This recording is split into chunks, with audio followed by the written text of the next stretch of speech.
الحمد لله نحمده ونستعينه ونستغفره ونؤمن به ونتوكل عليه ونعوذ بالله من شرور أنفسنا ومن سيئات أعمالنا من يهده الله فلا مضل له ومن يضلل الله فلا هادي له ونشهد أن لا إله إلا الله وحده لا شريك له ونشهد أن سيدنا ومولانا محمدا عبده ورسوله صلى الله عليه وعلى آله وأصحابه أجمعين أما بعد قال الله تبارك وتعالى أعوذ بالله من الشيطان الرجيم بسم الله الرحمن الرحيم حاميم والكتاب المبين إنا أنزلناه في ليلة مباركة إنا كنا منذرين فيها يفرق كل أمر حكيم أمرا من عندنا إنا كنا مرسلين رحمة من ربك إنه هو السميع العليم صدق الله العظيم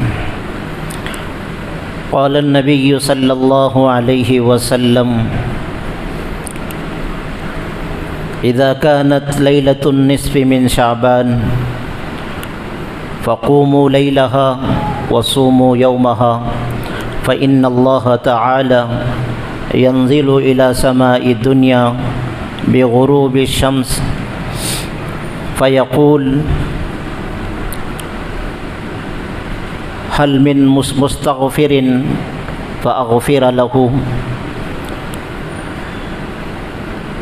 هل مسترزق فأرزقه هل مبتليا فعافيه كذا وكذا حتى يطلع الفجر وقال النبي صلى الله عليه وسلم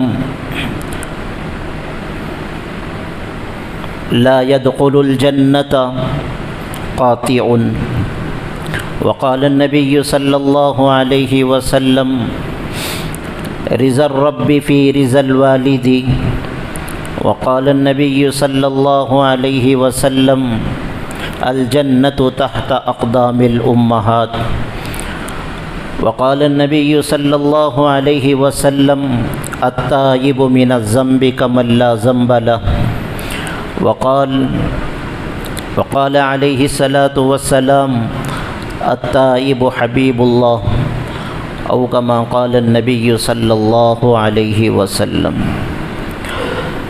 محترم بھائیوں، بزرگوں، عزیز ساتھیوں، آج کی رات جو ہم یہاں جمع ہوئے ہیں، بیٹھے ہیں، یہ شعبان کی 15ویں شب ہے۔ اس کے فضائل احادیث میں آئے ہیں، اور جو قرآن پاک کی آیات سورہ دخان کی پڑھی گئی ہیں، مفسرین کی ایک جماعت کی رائے یہی ہے کہ یہ شب برات کی فضیلت میں وارد ہوئی ہے۔ شعبان کا مہینہ بڑا ہی بابرکت مہینہ ہے۔ اللہ کے نبی صلی اللہ علیہ وسلم نے ارشاد فرمایا شعبان شہری رمضان شہر اللہ۔ شعبان کو اپنا مہینہ قرار دیا کہ شعبان کے مہینے کی نسبت اپنی ذات سے اللہ کے نبی نے جوڑی ہے، تو اس کی فضیلت اس سے بڑھ کر اور کیا ہو سکتی ہے کہ شعبان کو اپنا مہینہ قرار دے رہے ہیں، اور رمضان کو اللہ کا مہینہ قرار دیا ہے، رمضان شہر اللہ۔ شعبان کے مہینے میں آپ صلی اللہ علیہ وسلم کی عملی زندگی کے اندر اضافہ ہوتا تھا۔ دوسرے مہینوں کی بنسبت شعبان کے مہینے میں عبادتوں میں، احوازاری میں، تقرب اللہ میں آپ صلی اللہ علیہ وسلم بے انتہا اضافہ فرماتے تھے۔ شعبان کا جو مہینہ ہے وہ تشعب سے مشتق ہے، جس کے معنی آتے ہیں پھیل جانے کے۔ شعبان کا مہینہ جو ہے وہ پھیل جانے کے معنی میں آتا ہے، اور جو ہے شعب سے مشتق ہے، جیسے شعبے ہوتے ہیں، اسی طریقے سے اللہ تعالیٰ نے اس مہینے کو اعمال کے بندوں کے آسمانوں پر اٹھائے جانے اور اس نسبت سے ان کے فیصلے کرنے کا یہ مہینہ اللہ نے طے فرمایا ہے۔ علماء اکرام نے لکھا ہے شعبان کے ہر لفظ میں ہی اس کی فضیلت عیاں ہوتی ہے۔ شعبان میں 5 حروف ہیں، شین، عین، با، الف، نون۔ شین سے جو لفظ نکلتا ہے وہ شرف کی طرف دلالت کرتا ہے، بزرگی کی طرف، اور جو دوسرا لفظ ہے با یعنی بر، نیکی کی طرف دلالت کرتا ہے۔ عین یعنی علو، بلندی کی طرف، الف الفت کی طرف، اور نون اشارہ کرتا ہے نور کی طرف۔ تو گویا کہ یہ شعبان کے جتنے حروف ہیں اس سے ہی اس مہینے کی فضیلت، اہمیت معلوم ہوتی ہے کہ یہ کتنا بہترین مہینہ ہے جس کو اللہ کے نبی نے اپنی ذات سے جوڑا ہے۔ اس مہینے میں آپ صلی اللہ علیہ وسلم کثرت سے روزے رکھا کرتے تھے۔ بعض روایتوں میں آتا ہے کہ آپ صلی اللہ علیہ وسلم نے مسلسل 2 مہینے کے روزے رکھے ہیں، شعبان کا پورا مہینہ اور رمضان کا پورا مہینہ۔ بعض مرتبہ آپ نے اس میں تخفیف بھی فرمائی ہے کہ آدھا مہینہ رکھ لیے یا آخر کے روزے آپ نے امت کے لیے کہ امت اس کو ضروری نہ سمجھے، اس لیے آپ نے جو ہے شعبان کے مہینے کبھی پورے بھی رکھ لیے ہیں، کبھی مختصر بھی اس کے اندر کیے ہیں۔ تو گویا کہ یہ مہینہ بہت ہی بڑا بابرکت مہینہ ہے۔ اللہ کے نبی نے مثال دے کر فرمایا کہ رجب کے مہینے کو سارے مہینوں پہ فضیلت ایسی ہے جیسے کہ قرآن پاک کی جو فضیلت ہے ساری کتابوں پر، آسمانی کتابوں پر کلام اللہ کو جو فضیلت ہے، رجب کے مہینے کو سارے مہینوں پر وہ فضیلت ہے۔ پھر اللہ کے نبی نے شعبان کی فضیلت کو یوں بیان فرمایا کہ شعبان کے مہینے کی فضیلت سارے مہینوں پر ایسی ہے جیسا کہ سارے انبیاء میں امام الانبیاء یعنی محمد الرسول اللہ صلی اللہ علیہ وسلم کی جو فضیلت ہے ویسے ہی شعبان کی فضیلت سارے مہینوں پر ہے۔ پھر اللہ کے نبی نے فرمایا رمضان کی فضیلت سارے مہینوں پر ایسی ہے جیسے کہ اللہ کی فضیلت ساری مخلوق پر۔ اللہ کی جو ذات ہے ساری مخلوق سے وراء الورا ہے، وہی خالق و مالک ہے کہ اللہ کی جو فضیلت مخلوق پر ہے ویسے ہی فضیلت رمضان کے مہینے کی باقی مہینوں پر ہے۔ شعبان کا مہینہ صحابہ اکرام رضوان اللہ تعالی علیہ مجمعین کی سیرت میں ملتا ہے کہ شعبان کا مہینہ آتا تو صحابہ کا معمول کیا ہوتا تھا۔ آپ صحابہ کا معمول سیرت کی کتابوں میں لکھا ہے کہ شعبان کا چاند دیکھتے، کیونکہ آپ صلی اللہ علیہ وسلم نے ارشاد فرمایا شعبان کے مہینے کے چاند کو دیکھو رمضان کے مہینے کی تیاری کے لیے۔ تو صحابہ نے اس جملے کو اس طریقے سے اپنی زندگی میں لیا تو گویا کہ شعبان کے سارے مہینے میں اپنے دنیا کے سارے کاروبار سے فارغ ہو گئے۔ شعبان کے مہینے میں حساب و کتاب پورا ہو رہا ہے اور زکاتیں ادا ہو رہی ہیں، قرض لینا ہے لے رہے ہیں، دینا ہے دے رہے ہیں، کاروبار کے سارے معاملات وہاں پر ختم کر لیتے ہیں۔ پھر روایت میں آتا ہے جب رمضان کا چاند دیکھتے تو سارا کا سارا مہینہ اعتکاف میں بیٹھ جاتے تھے۔ دنیا کا کوئی مشغلہ رمضان کے مہینے میں صحابہ کا نہیں ہوتا تھا، شعبان کے مہینے کو ہی استقبال کا مہینہ بنا کر سارے امور سے فارغ ہو جاتے تھے۔ ساری تیاریاں رمضان کی شعبان کے مہینے میں ہو رہی ہیں، کیونکہ اللہ کے نبی نے فرمایا کہ شعبان کے مہینے کو رمضان کے مہینے کی تیاری کے لیے اس کے چاند کو دیکھو، احسو ہلال شعبان علی رمضان، کہ جو ہے تم شعبان کے مہینے کے چاند کو رمضان کے لیے دیکھو۔ تو اس میں تیاری بتائی گئی کہ کتنا اہتمام رمضان کا ہونا چاہیے اور اس کے لیے تیاری کہاں سے ہو رہی ہے، شعبان سے ہو رہی ہے۔ پھر اللہ رب العزت نے اس مہینے کے اندر وہ مبارک رات رکھی جو آج کا دن ہے، 15ویں شعبان کی رات، جس کو لیلۃ البرات کہتے ہیں، اور قرآن پاک میں اس کو لیلۃ المبارکہ کہا گیا، فی لیلۃ مبارکۃ، اور احادیث میں لیلۃ البرات کے نام سے وارد ہوا ہے، روایتوں میں آیا ہے۔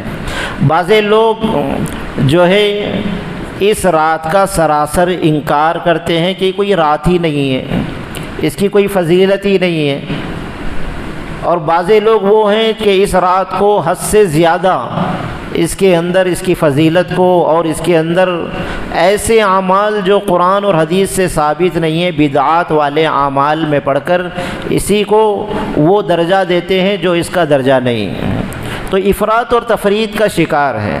تو آپ صلی اللہ علیہ وسلم نے دونوں چیزوں میں سے نکال کر بیچ کا راستہ امت کو بتایا کہ یہ رات کی فضیلت کیا ہے، اس میں کرنے والے اعمال کیا ہیں اور نہ کرنے والے اعمال کیا ہیں۔ 17 صحابہ سے اس کی فضیلت میں روایات وارد ہوئی ہیں، وہ ضعیف درجے کی روایات ہیں، لیکن علماء نے لکھا ہے کہ ساری احادیث ایک دوسرے کی تائید میں جو ہے وارد ہوئی ہیں، ایک حدیث دوسری حدیث کی تائید کرتی ہے، تو علماء نے کہا کہ یہ احادیث یہاں تک پہنچتی ہے کہ حسن لذاتہ کا درجہ رکھتی ہے، تو گویا کہ اس کی فضیلت حقیقی معنی میں ہے۔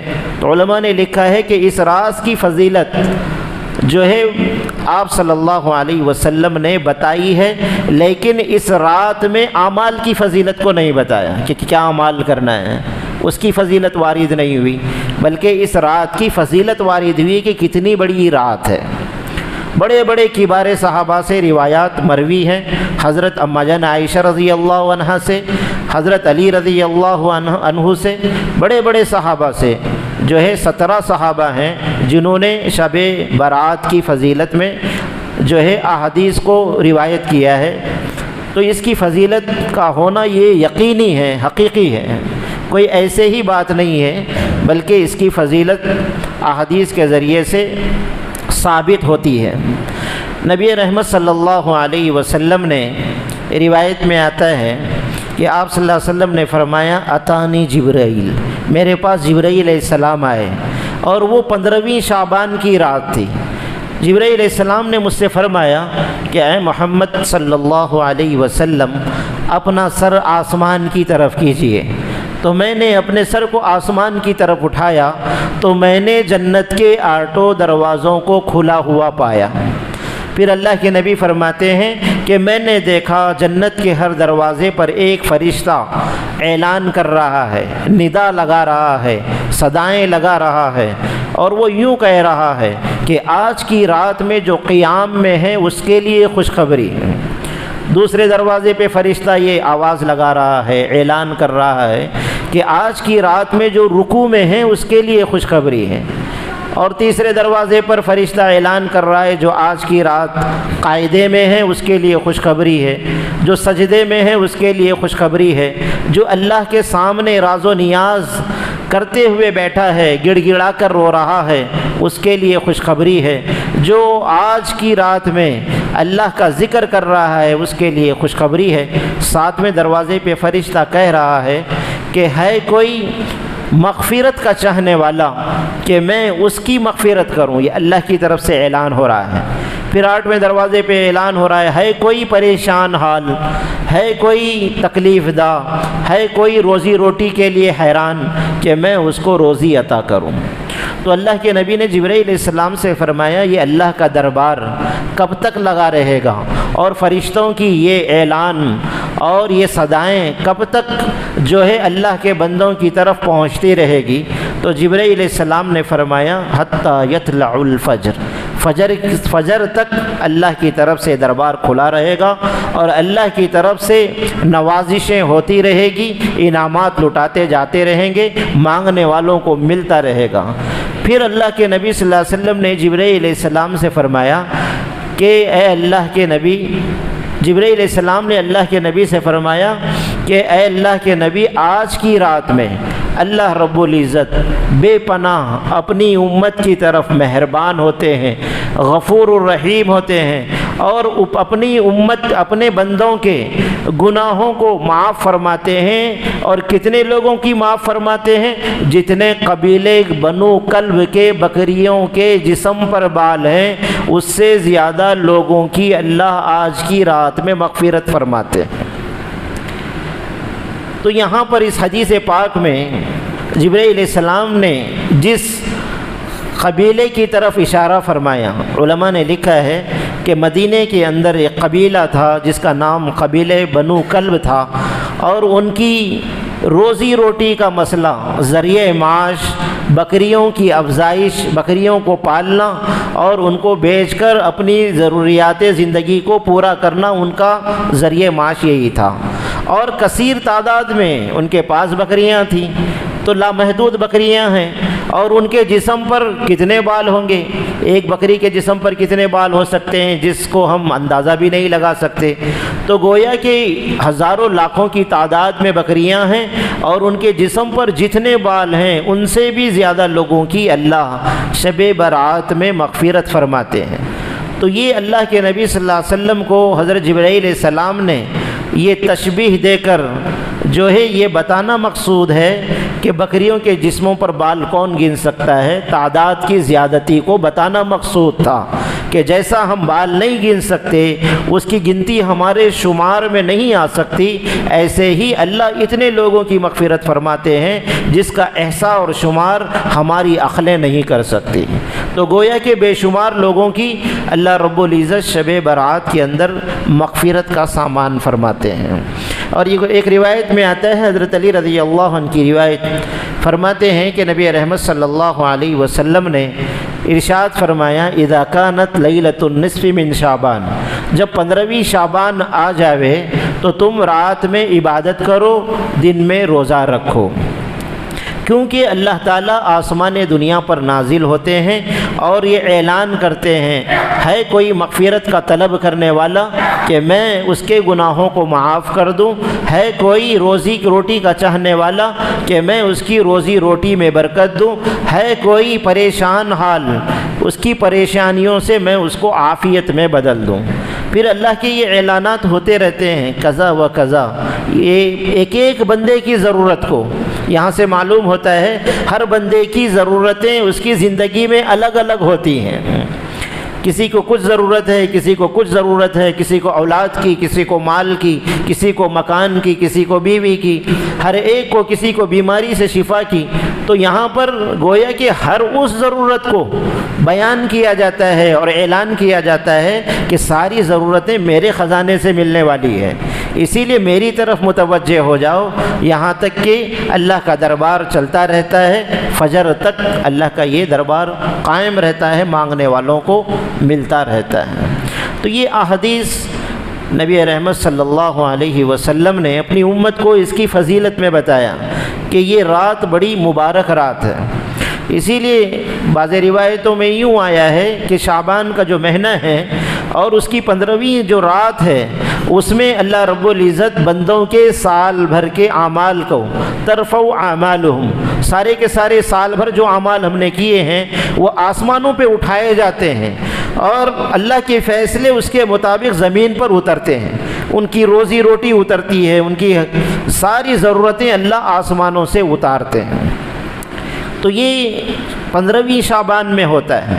پھر ایک روایت میں آتا ہے، عبد القادر جیلانی رحمۃ اللہ علیہ نے اپنی کتاب غنیہ میں لکھا ہے کہ 15ویں شعبان میں جس قرآن پاک کی آیت میں یفرق کل امر حکیم امرا من عندنا انا کنا مرسلین، اس میں جو ہے اللہ تعالیٰ نے یہی بتایا کہ ہر وہ فیصلہ جو بندوں کے حق میں ہوتا ہے، قضا و قدر کے جو فیصلے ہوتے ہیں، اللہ سال بھر کے بجٹ کو طے فرماتے ہیں کہ اس سال میں مرنے والوں کی فہرست مرتب ہوتی ہے۔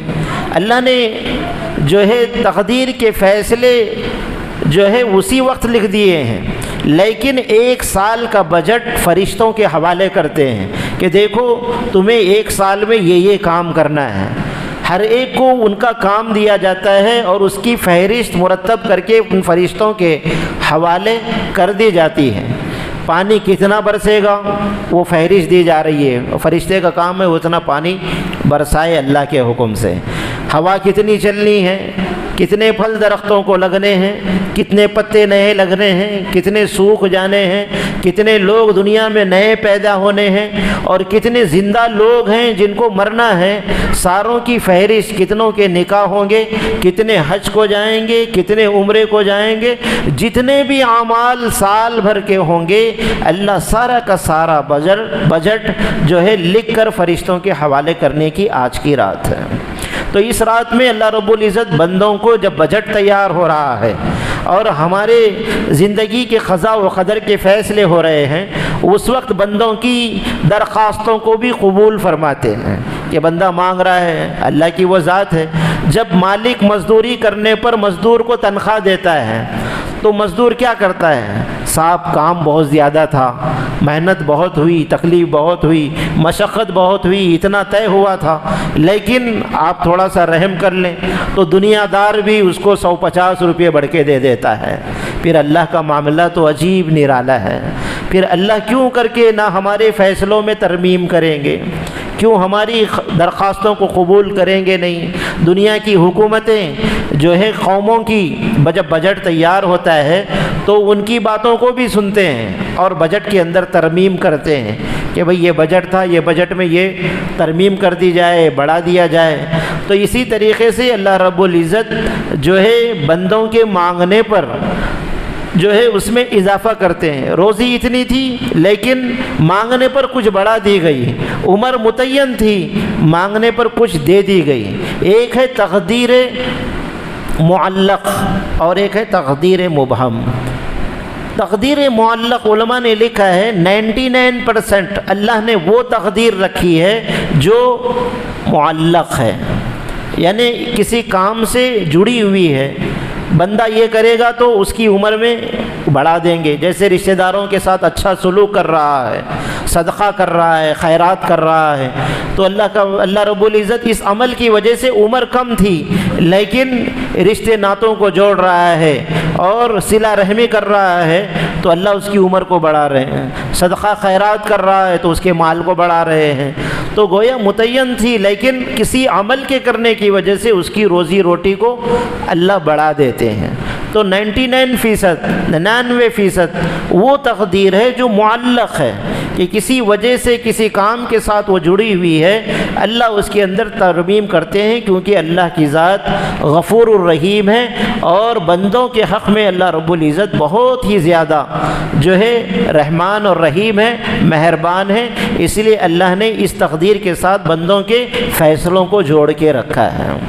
تو میرے بھائیوں، بزرگوں، دوستو، شعبان کی رات کے اندر یہ ہوتا ہے کہ ہمارے سال بھر کے بجٹ کو اللہ رب العزت طے فرما دیتے ہیں۔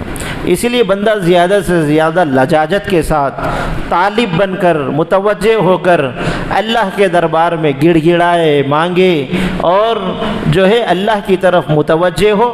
دنیا کے اور آخرت کے دونوں چیزیں اللہ اس رات میں طے فرماتے ہیں۔ پیدا ہونے والا بچہ جو ہے وہ نیک بخت ہوگا یا بدبخت ہوگا، یہ بھی فیصلے اللہ کرتے ہیں۔ تو ہمارے اولاد کے نیک بختی کے اور بدبختی کے فیصلے ہو رہے ہوں اور ہمیں جو ہے 2 منٹ کے لیے ہاتھ اٹھا کر اللہ کے دربار میں مانگنے کے لیے ہمارے پاس فرصت نہیں ہے، تو ہم سے زیادہ محروم القسمت کون ہو سکتا ہے؟ ہم سے زیادہ کوتاہ کون ہو سکتا ہے؟ تو میرے بھائیوں، بزرگوں، دوستو، یہ جو مبارک رات ہے جس کے فضائل نبی رحمت صلی اللہ علیہ وسلم نے تفصیل سے بیان فرمائے ہیں، اور اللہ کے نبی صلی اللہ علیہ وسلم نے فرمایا کہ اس میں بے شمار لوگوں کی مغفرت ہوتی ہے۔ وہاں پر محرومین کی فہرست بھی بتائی گئی کہ ہزاروں، لاکھوں، اربوں، کھربوں لوگوں کی مغفرت ہو رہی ہے، تو ان لوگوں کی بھی آج کی رات میں مغفرت نہیں ہوتی جو انہین کاموں کے عادی ہوتے ہیں، انہین نجس گندگیوں میں مبتلا ہیں۔ اللہ کے نبی نے اس کی فہرست بھی بتائی، فرمایا مدمن خمر، شراب کا عادی، شراب پینے والا، اس کی اللہ رب العزت مغفرت نہیں فرماتے تاکہ وہ اللہ سے معافی مانگ لے، اور معافی کا توبہ کا دروازہ تو اللہ نے موت تک رکھا ہے۔ معافی سچے دل سے مانگے گا اور اس کام کو چھوڑ دے گا تو اللہ رب العزت اس کی آج کی رات میں بھی مغفرت کر سکتے ہیں، لیکن نہ معافی مانگتا ہے، نہ توبہ کرتا ہے، نہ شراب چھوڑتا ہے، تو اس کی آج کی رات میں بھی مغفرت نہیں ہوتی۔ اقن والدیہ، فرمایا اس کی بھی آج کی رات میں اللہ جو ہے مغفرت نہیں کرتے جو اپنے ماں باپ کا نافرمان ہوتا ہے۔ ماں باپ کی نافرمانی وہ عظیم گناہ ہے۔ اللہ نے اپنے حق کو بیان کرنے کے بعد مخلوق میں جو سب سے پہلا حق بتایا وہ ماں باپ کا حق ہے۔ جیسے اللہ کا حق ہے، اس کے بعد مخلوق میں سب سے پہلا حق ماں باپ کا ہے۔ ایک صحابی آئے، آ کر اللہ کے نبی سے پوچھتے ہیں، اے اللہ کے نبی، لوگوں میں سب سے زیادہ حق مجھ پر کس کا ہے؟ تو اللہ کے نبی نے فرمایا امو کا، تیری ماں کا۔ پھر صحابی نے سوال کیا اس کے بعد ثم من، کس کا ہے؟ اللہ کے نبی فرماتے ہیں ثم امو کا، تیری ماں کا۔ تیسری مرتبہ صحابی پوچھتے ہیں ثم من، اس کے بعد کس کا ہے؟ اللہ کے نبی کا وہی جملہ ہے ثم امو کا، تیری ماں کا۔ چوتھی مرتبہ پھر صحابی پوچھتے ہیں ثم من، اس کے بعد کس کا ہے؟ تو وہ اللہ کے نبی نے فرمایا ثم ابو کا، اس کے بعد تیرے باپ کا۔ تو ماں کے تین حقوق بتائے ہیں۔ اسی لیے علماء اکرام نے لکھا ہے کہ ادب و احترام باپ کا زیادہ کریں اور کسی چیز کے دینے لینے میں ماں کو مقدم رکھیں، کہ 3 حصے حق بتایا، کیونکہ ماں نے اپنے بچے کے لیے کیا کیا قربانیاں دی۔ 9 مہینے اپنے پیٹ میں رکھا، اپنا خون جگر پلایا، اس کو پال پوس کر بڑا کیا، کتنے حقوق ہیں۔ تو ماں کے حقوق اللہ کے نبی صلی اللہ علیہ وسلم نے 3 مرتبہ بتلائے۔ ادب و احترام، عزت و اکرام کے اندر کسی کا مقام ہے تو وہ باپ کا مقام ہے، لیکن ماں کا مقام اللہ کے نبی نے 3 مرتبہ بتایا کہ کسی چیز کے دینے کی وجہ سے کہ ان کو حق دیا جا رہا ہے تو ماں کا مقام مقدم اس کے اندر ہے۔ تو میرے بھائیوں، بزرگوں، دوستوں، دنیا کے اندر اللہ نے یوم الجزا آخرت میں رکھا ہے۔ دنیا دارالامتحان ہے اور اس کا نتیجہ کہاں ملے گا؟ وہ آخرت میں ملے گا۔ نتیجہ وہاں پر ہوگا کہ پاس ہوئے ہیں یا فیل ہوئے ہیں۔ یہاں تو امتحان میں ہیں ہم سب، لیکن بعض اعمال ایسے ہیں جس کا نتیجہ اللہ دنیا میں ہی دے دیتے ہیں۔ الجزاء من جنس العمل، ماں باپ کی نافرمانی کرنے والا بیٹا کل کا وہ باپ ہے جس کی اولاد نافرمان ہوگی، دنیا ہی میں اللہ اس کا نتیجہ دیں گے کہ جو آج ماں باپ کی نافرمانی کر رہا ہے، اللہ تیری نسل میں دنیا ہی میں ایسی اولاد پیدا کرے گی جیسے جیسے تو ماں باپ کی نافرمانی کیا ہے ویسے ہی تیری نافرمانی تیری اولاد بھی کرے گی۔ دنیا ہی میں اس کا نتیجہ مل جاتا ہے، دنیا کے اندر ہی اس غم کو وہ سہ جاتا ہے کہ ہر گناہ کی سزا آخرت میں ہے، لیکن ماں باپ کی نافرمانی کی سزا دنیا ہی سے شروع ہو جاتی ہے۔ اللہ کے نبی صلی اللہ علیہ وسلم نے فرمایا تیرے ماں کے قدموں کے نیچے جنت ہے۔ جنت کہاں ڈھونڈی جا رہی ہے؟ ماں کے قدموں کے نیچے۔ اللہ کے نبی نے فرمایا قیامت جب آئے گی جب مائیں ذلیل ہوگی، بیوی کی تابعداری کرے گا، ماں کی نافرمانی کرے گا، دوست کو قریب کرے گا، باپ کو دور کرے گا، تو یہ قیامت کے آنے کی علامتیں ہیں۔ قیامت کی آنے والی بڑی بڑی علامتوں میں سے علامت کو نبی پاک صلی اللہ علیہ وسلم نے ذکر فرمایا ہے کہ ماں باپ کا مقام کیا ہے۔ رضا الرب فی رضا الوالد، فرمایا باپ کی رضامندی میں اللہ کی رضامندی۔ باپ راضی نہیں ہے تو اللہ بھی ہم سے راضی نہیں ہے، باپ کی ناراضگی میں اللہ کی ناراضگی ہے، باپ ناراض ہے تو اللہ بھی ناراض ہے۔ الوالد اوسط ابواب الجنہ، فرمایا باپ جنت کے دروازوں میں سے بیچ کا دروازہ ہے۔ اللہ کے نبی نے فرمایا تمہاری ماں باپ تمہاری جنت ہے یا تمہاری جہنم ہے، تمہاری جنت ہے یا تمہاری جہنم ہے۔ تو ماں باپ کا مقام بہت بڑا ہے، اسی لیے فرمایا قرآن پاک میں اف کا ذکر کیا، وَلَا تَقُلْ لَهُمَا اُفٍّ، کہ تم اپنے ماں باپ کو اف بھی مت کہو۔ علماء نے یہاں تک ذکر کیا ہے کہ چہرے پر سلوٹیں بنانا، ماں کی بات سن کر، باپ کی بات سن کر سلوٹیں اور ناراضگی کا اظہار کرنا، یہ اف کے اندر داخل ہے۔ اف وہ جملہ ہے جو ماں باپ نہیں سنتے ہیں، فرشتے سنتے ہیں، اللہ سنتے ہیں۔ جب باپ کوئی بولتا ہے، ماں بولتی ہے کا جو جملہ اولاد بولتی ہے، اسی کو ذکر کیا ہے کہ ہم اس کو بھی نافرمانی میں داخل کیا ہے۔ ماں نہیں سنی، باپ نہیں سنا، اللہ سنے، اور اس کو نافرمانی میں داخل کیا ہے۔ یہ نافرمانی والا عمل ہے۔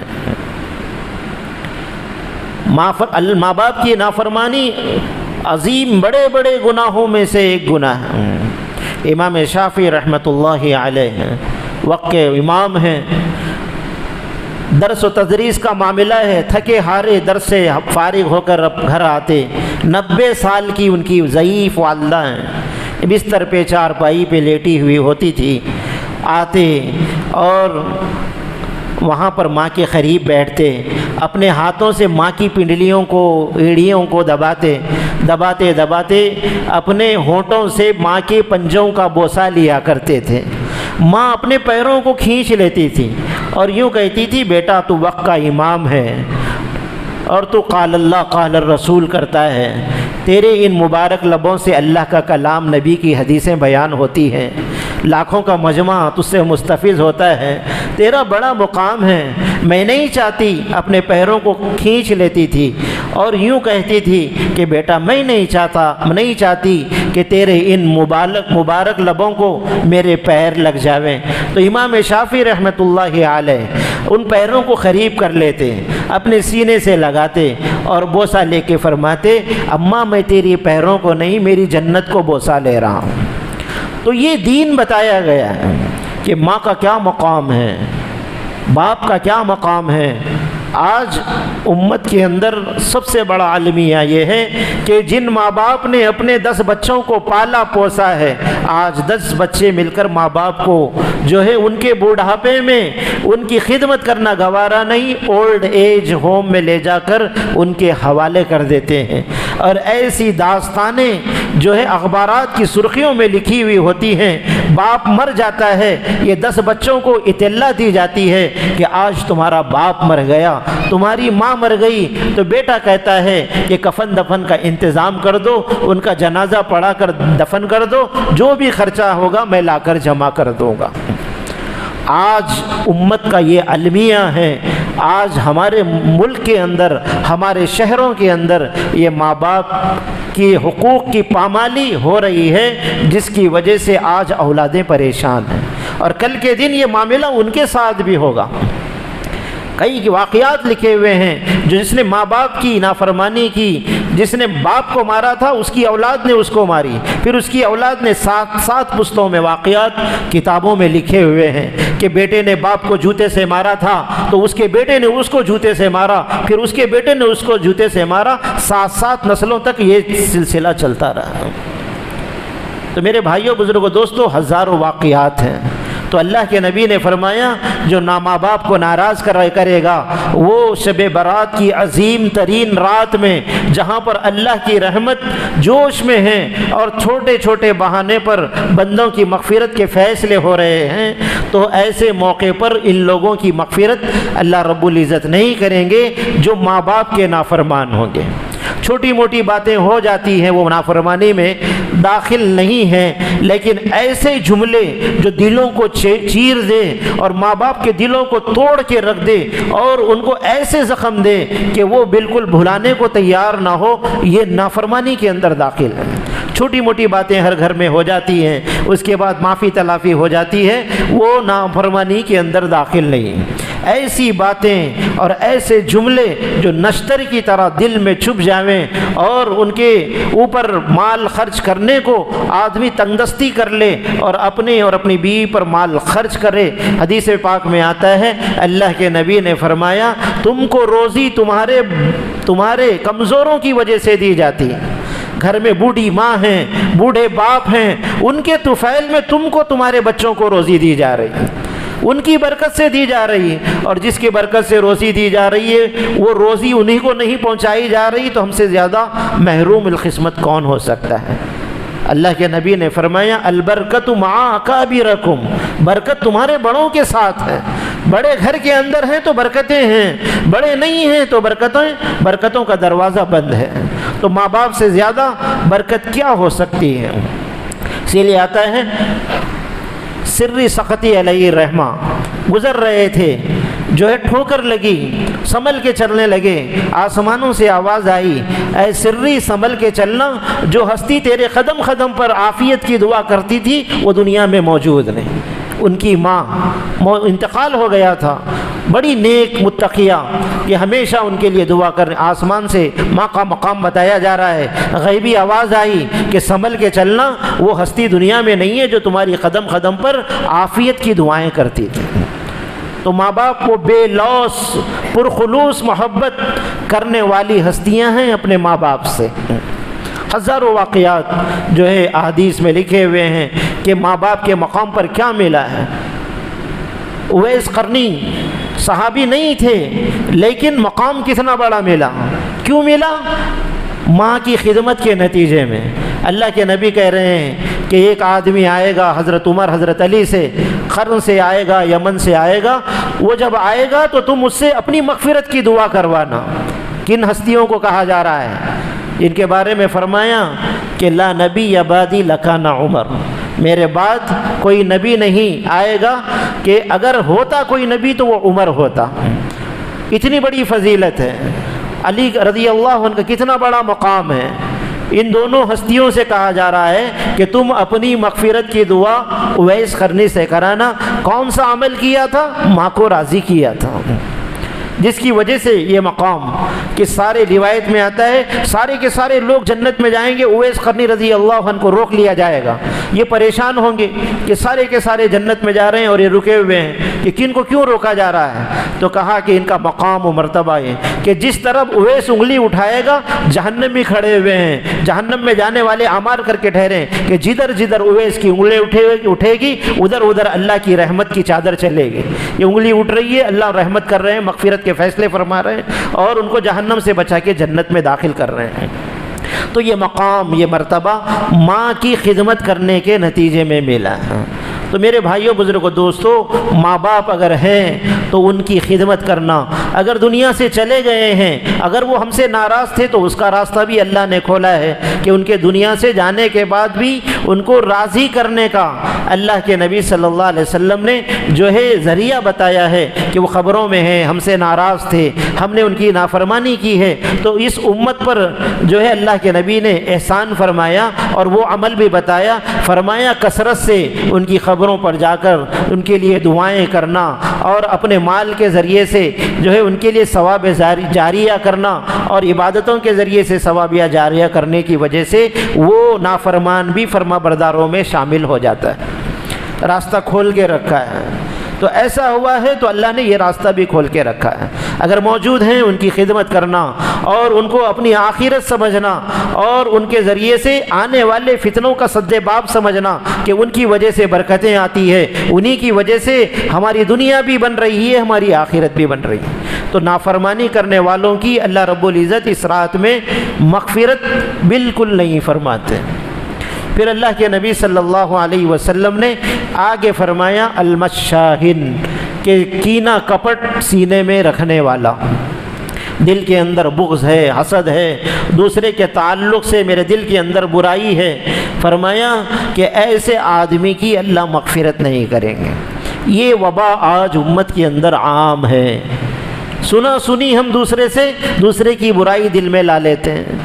ایک سے معاملہ کچھ خراب ہوا تھا لیکن وہ 50 کو بولے گا یہ صحیح آدمی نہیں ہے، صحیح آدمی نہیں ہے، وہ 50 کے 50 اتنے بدگمان ہو جاتے ہیں کہ کوئی معاملہ کیے بغیر اس سے دل میں اس کی برائی لے کے بیٹھے ہوئے ہیں۔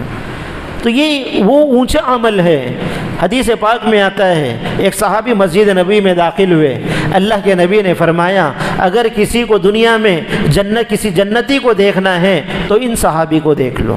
صحابہ فرماتے ہیں ہم نے ان کو دیکھا، مسجد نبی میں داخل ہوئے وضو کر کے، اپنے بائیں ہاتھ میں اپنے جوتے پکڑے ہوئے ہیں، وضو کا پانی ان کی داڑھی سے ٹپک رہا تھا، تو دیکھا کہ کیا عمل کرتے ہیں۔ ایک صحابی فرماتے ہیں میں ٹوہ میں لگ گیا۔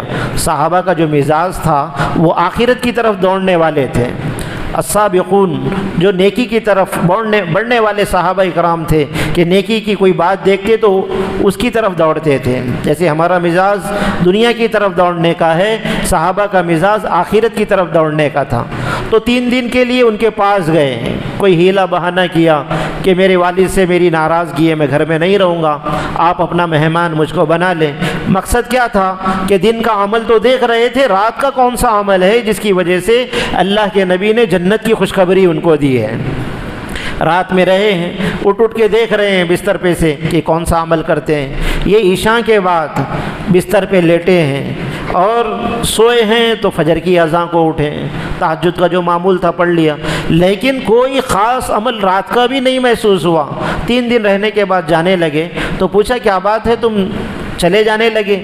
تو انہوں نے کہا کہ معاملہ کچھ اور تھا، کوئی میری ناراضگی میرے والد سے میرے گھر والوں سے نہیں ہے، میں نے سنا اللہ کے نبی نے فرمایا کسی جنتی کو دنیا میں دیکھنا ہے تو ان کو دیکھ لو، تو مجھے فکر ہوا کہ تم جیسے اعمال میں بھی کر لوں تاکہ میں بھی جنتی بن جاؤں، تو تمہارا کوئی عمل مجھے نظر تو نہیں آیا، کس وجہ سے اللہ کے نبی نے تمہارے لیے یہ خوشخبری بتا دی کہ یہ جنتی ہے؟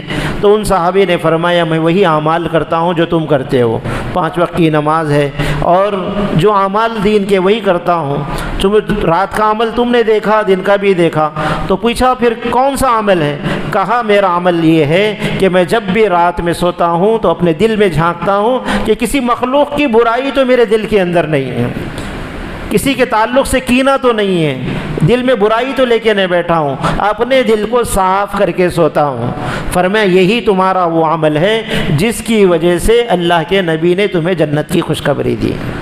کتنا بڑا عمل ہے کہ یہ عمل جنت میں لے جانے والا ہے، اور یہ برائی دل کے اندر رکھ کر ہمارے روزے، ہماری نمازیں، ہماری تلاوت، ساری رات بھر کی عبادت جو ہے ہم کو اللہ کی مغفرت سے محروم کر دینے والی ہے۔ تو آج کی رات میں ہم اپنے دلوں کو صاف کر لیں، اگر کسی سے ہمارے اختلافات ہیں تو صلح صفائی کر لیں، معاملات بگڑے ہوئے اس کو درست کر لیں۔ معافی مانگنے والا ہی بڑا ہوتا ہے، معاف کرنے والا بڑا نہیں ہوتا، معافی مانگنے والا۔ من تواضع للہ رفعہ اللہ، جو تواضع کو اختیار کرتا ہے اللہ اس کو بلند مقام پہ عطا فرماتے ہیں۔ اس کی مثال علماء کرام نے یوں دی کہ تکبر کرنے والا، عاجزی اختیار کرنے والا، تکبر کرنے والا اپنے آپ کو اونچا سمجھتا ہے لیکن دوسروں کی نگاہ میں اس کو اللہ ذلیل کرتے ہیں۔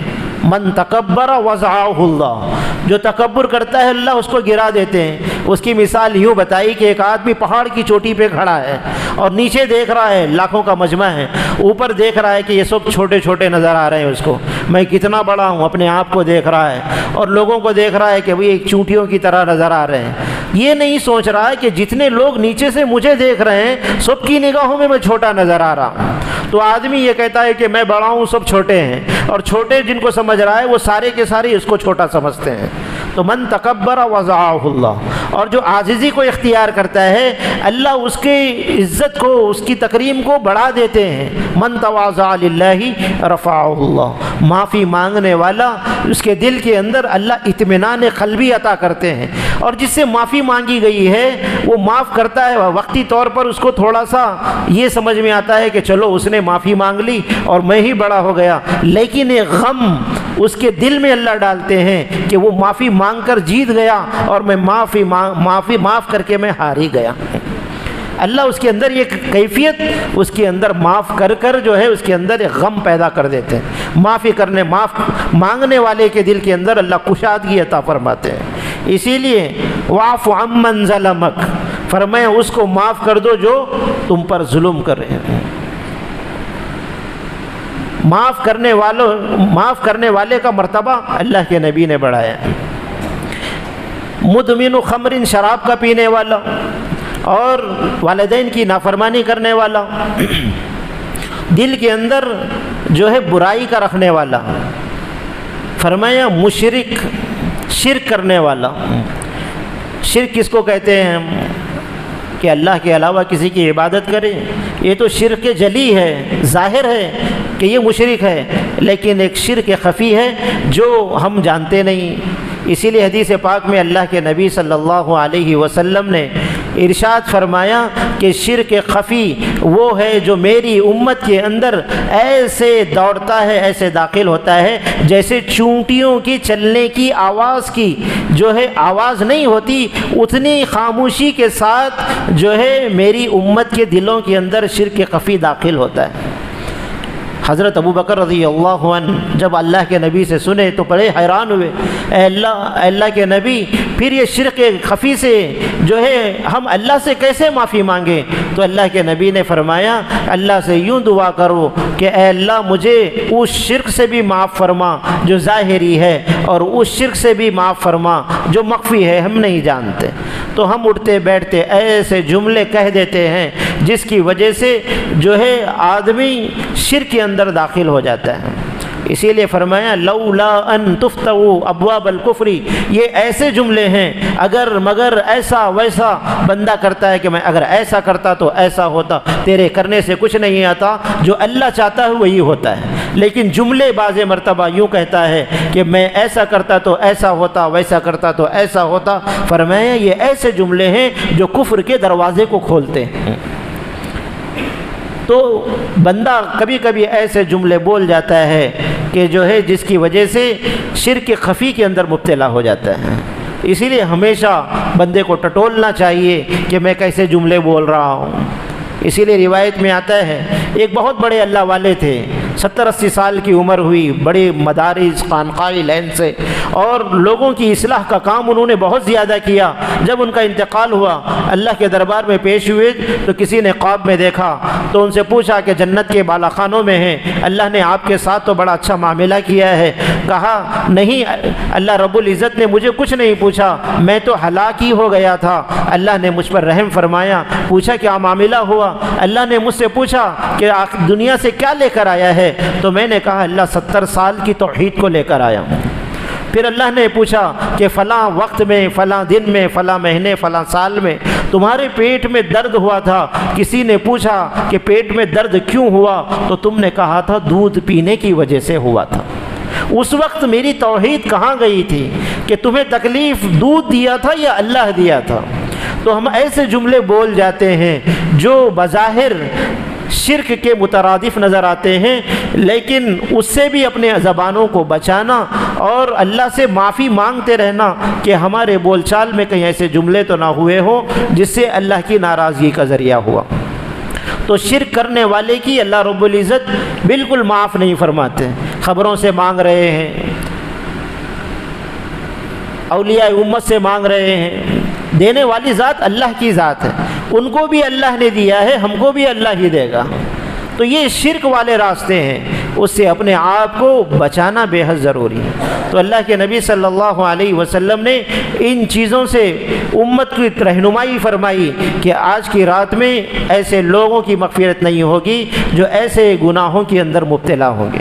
اور بھی علماء اکرام نے 14 بڑے بڑے گناہ بتلائے ہیں، اس میں اور بھی دوسرے گناہ ہیں کہ کتے کے پالنے والے کی مغفرت نہیں ہوگی، بغیر ضرورت یہ کتا گھروں میں پالا ہوا ہے، جنگل ہے، بیابان ہے، ویران ہے، جہاں پر ضرورت ہو سکتی ہے وہ الگ مقام ہے، لیکن گھروں میں غیر تو غیر آج مسلم بھی کتوں کے دل دادا ہیں۔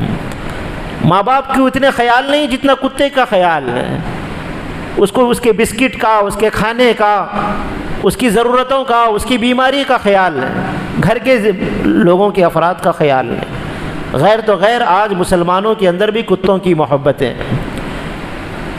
پھر اللہ کے نبی صلی اللہ علیہ وسلم نے فرمایا تصویر لٹکانا، گھر کے اندر تصویر لٹکی ہوئی ہے، لٹکانے والا ایک ہوتا ہے لیکن گھر میں جتنے لوگ ہوتے ہیں سارے کے سارے اللہ کی رحمت سے جو ہے محروم ہو جاتے ہیں۔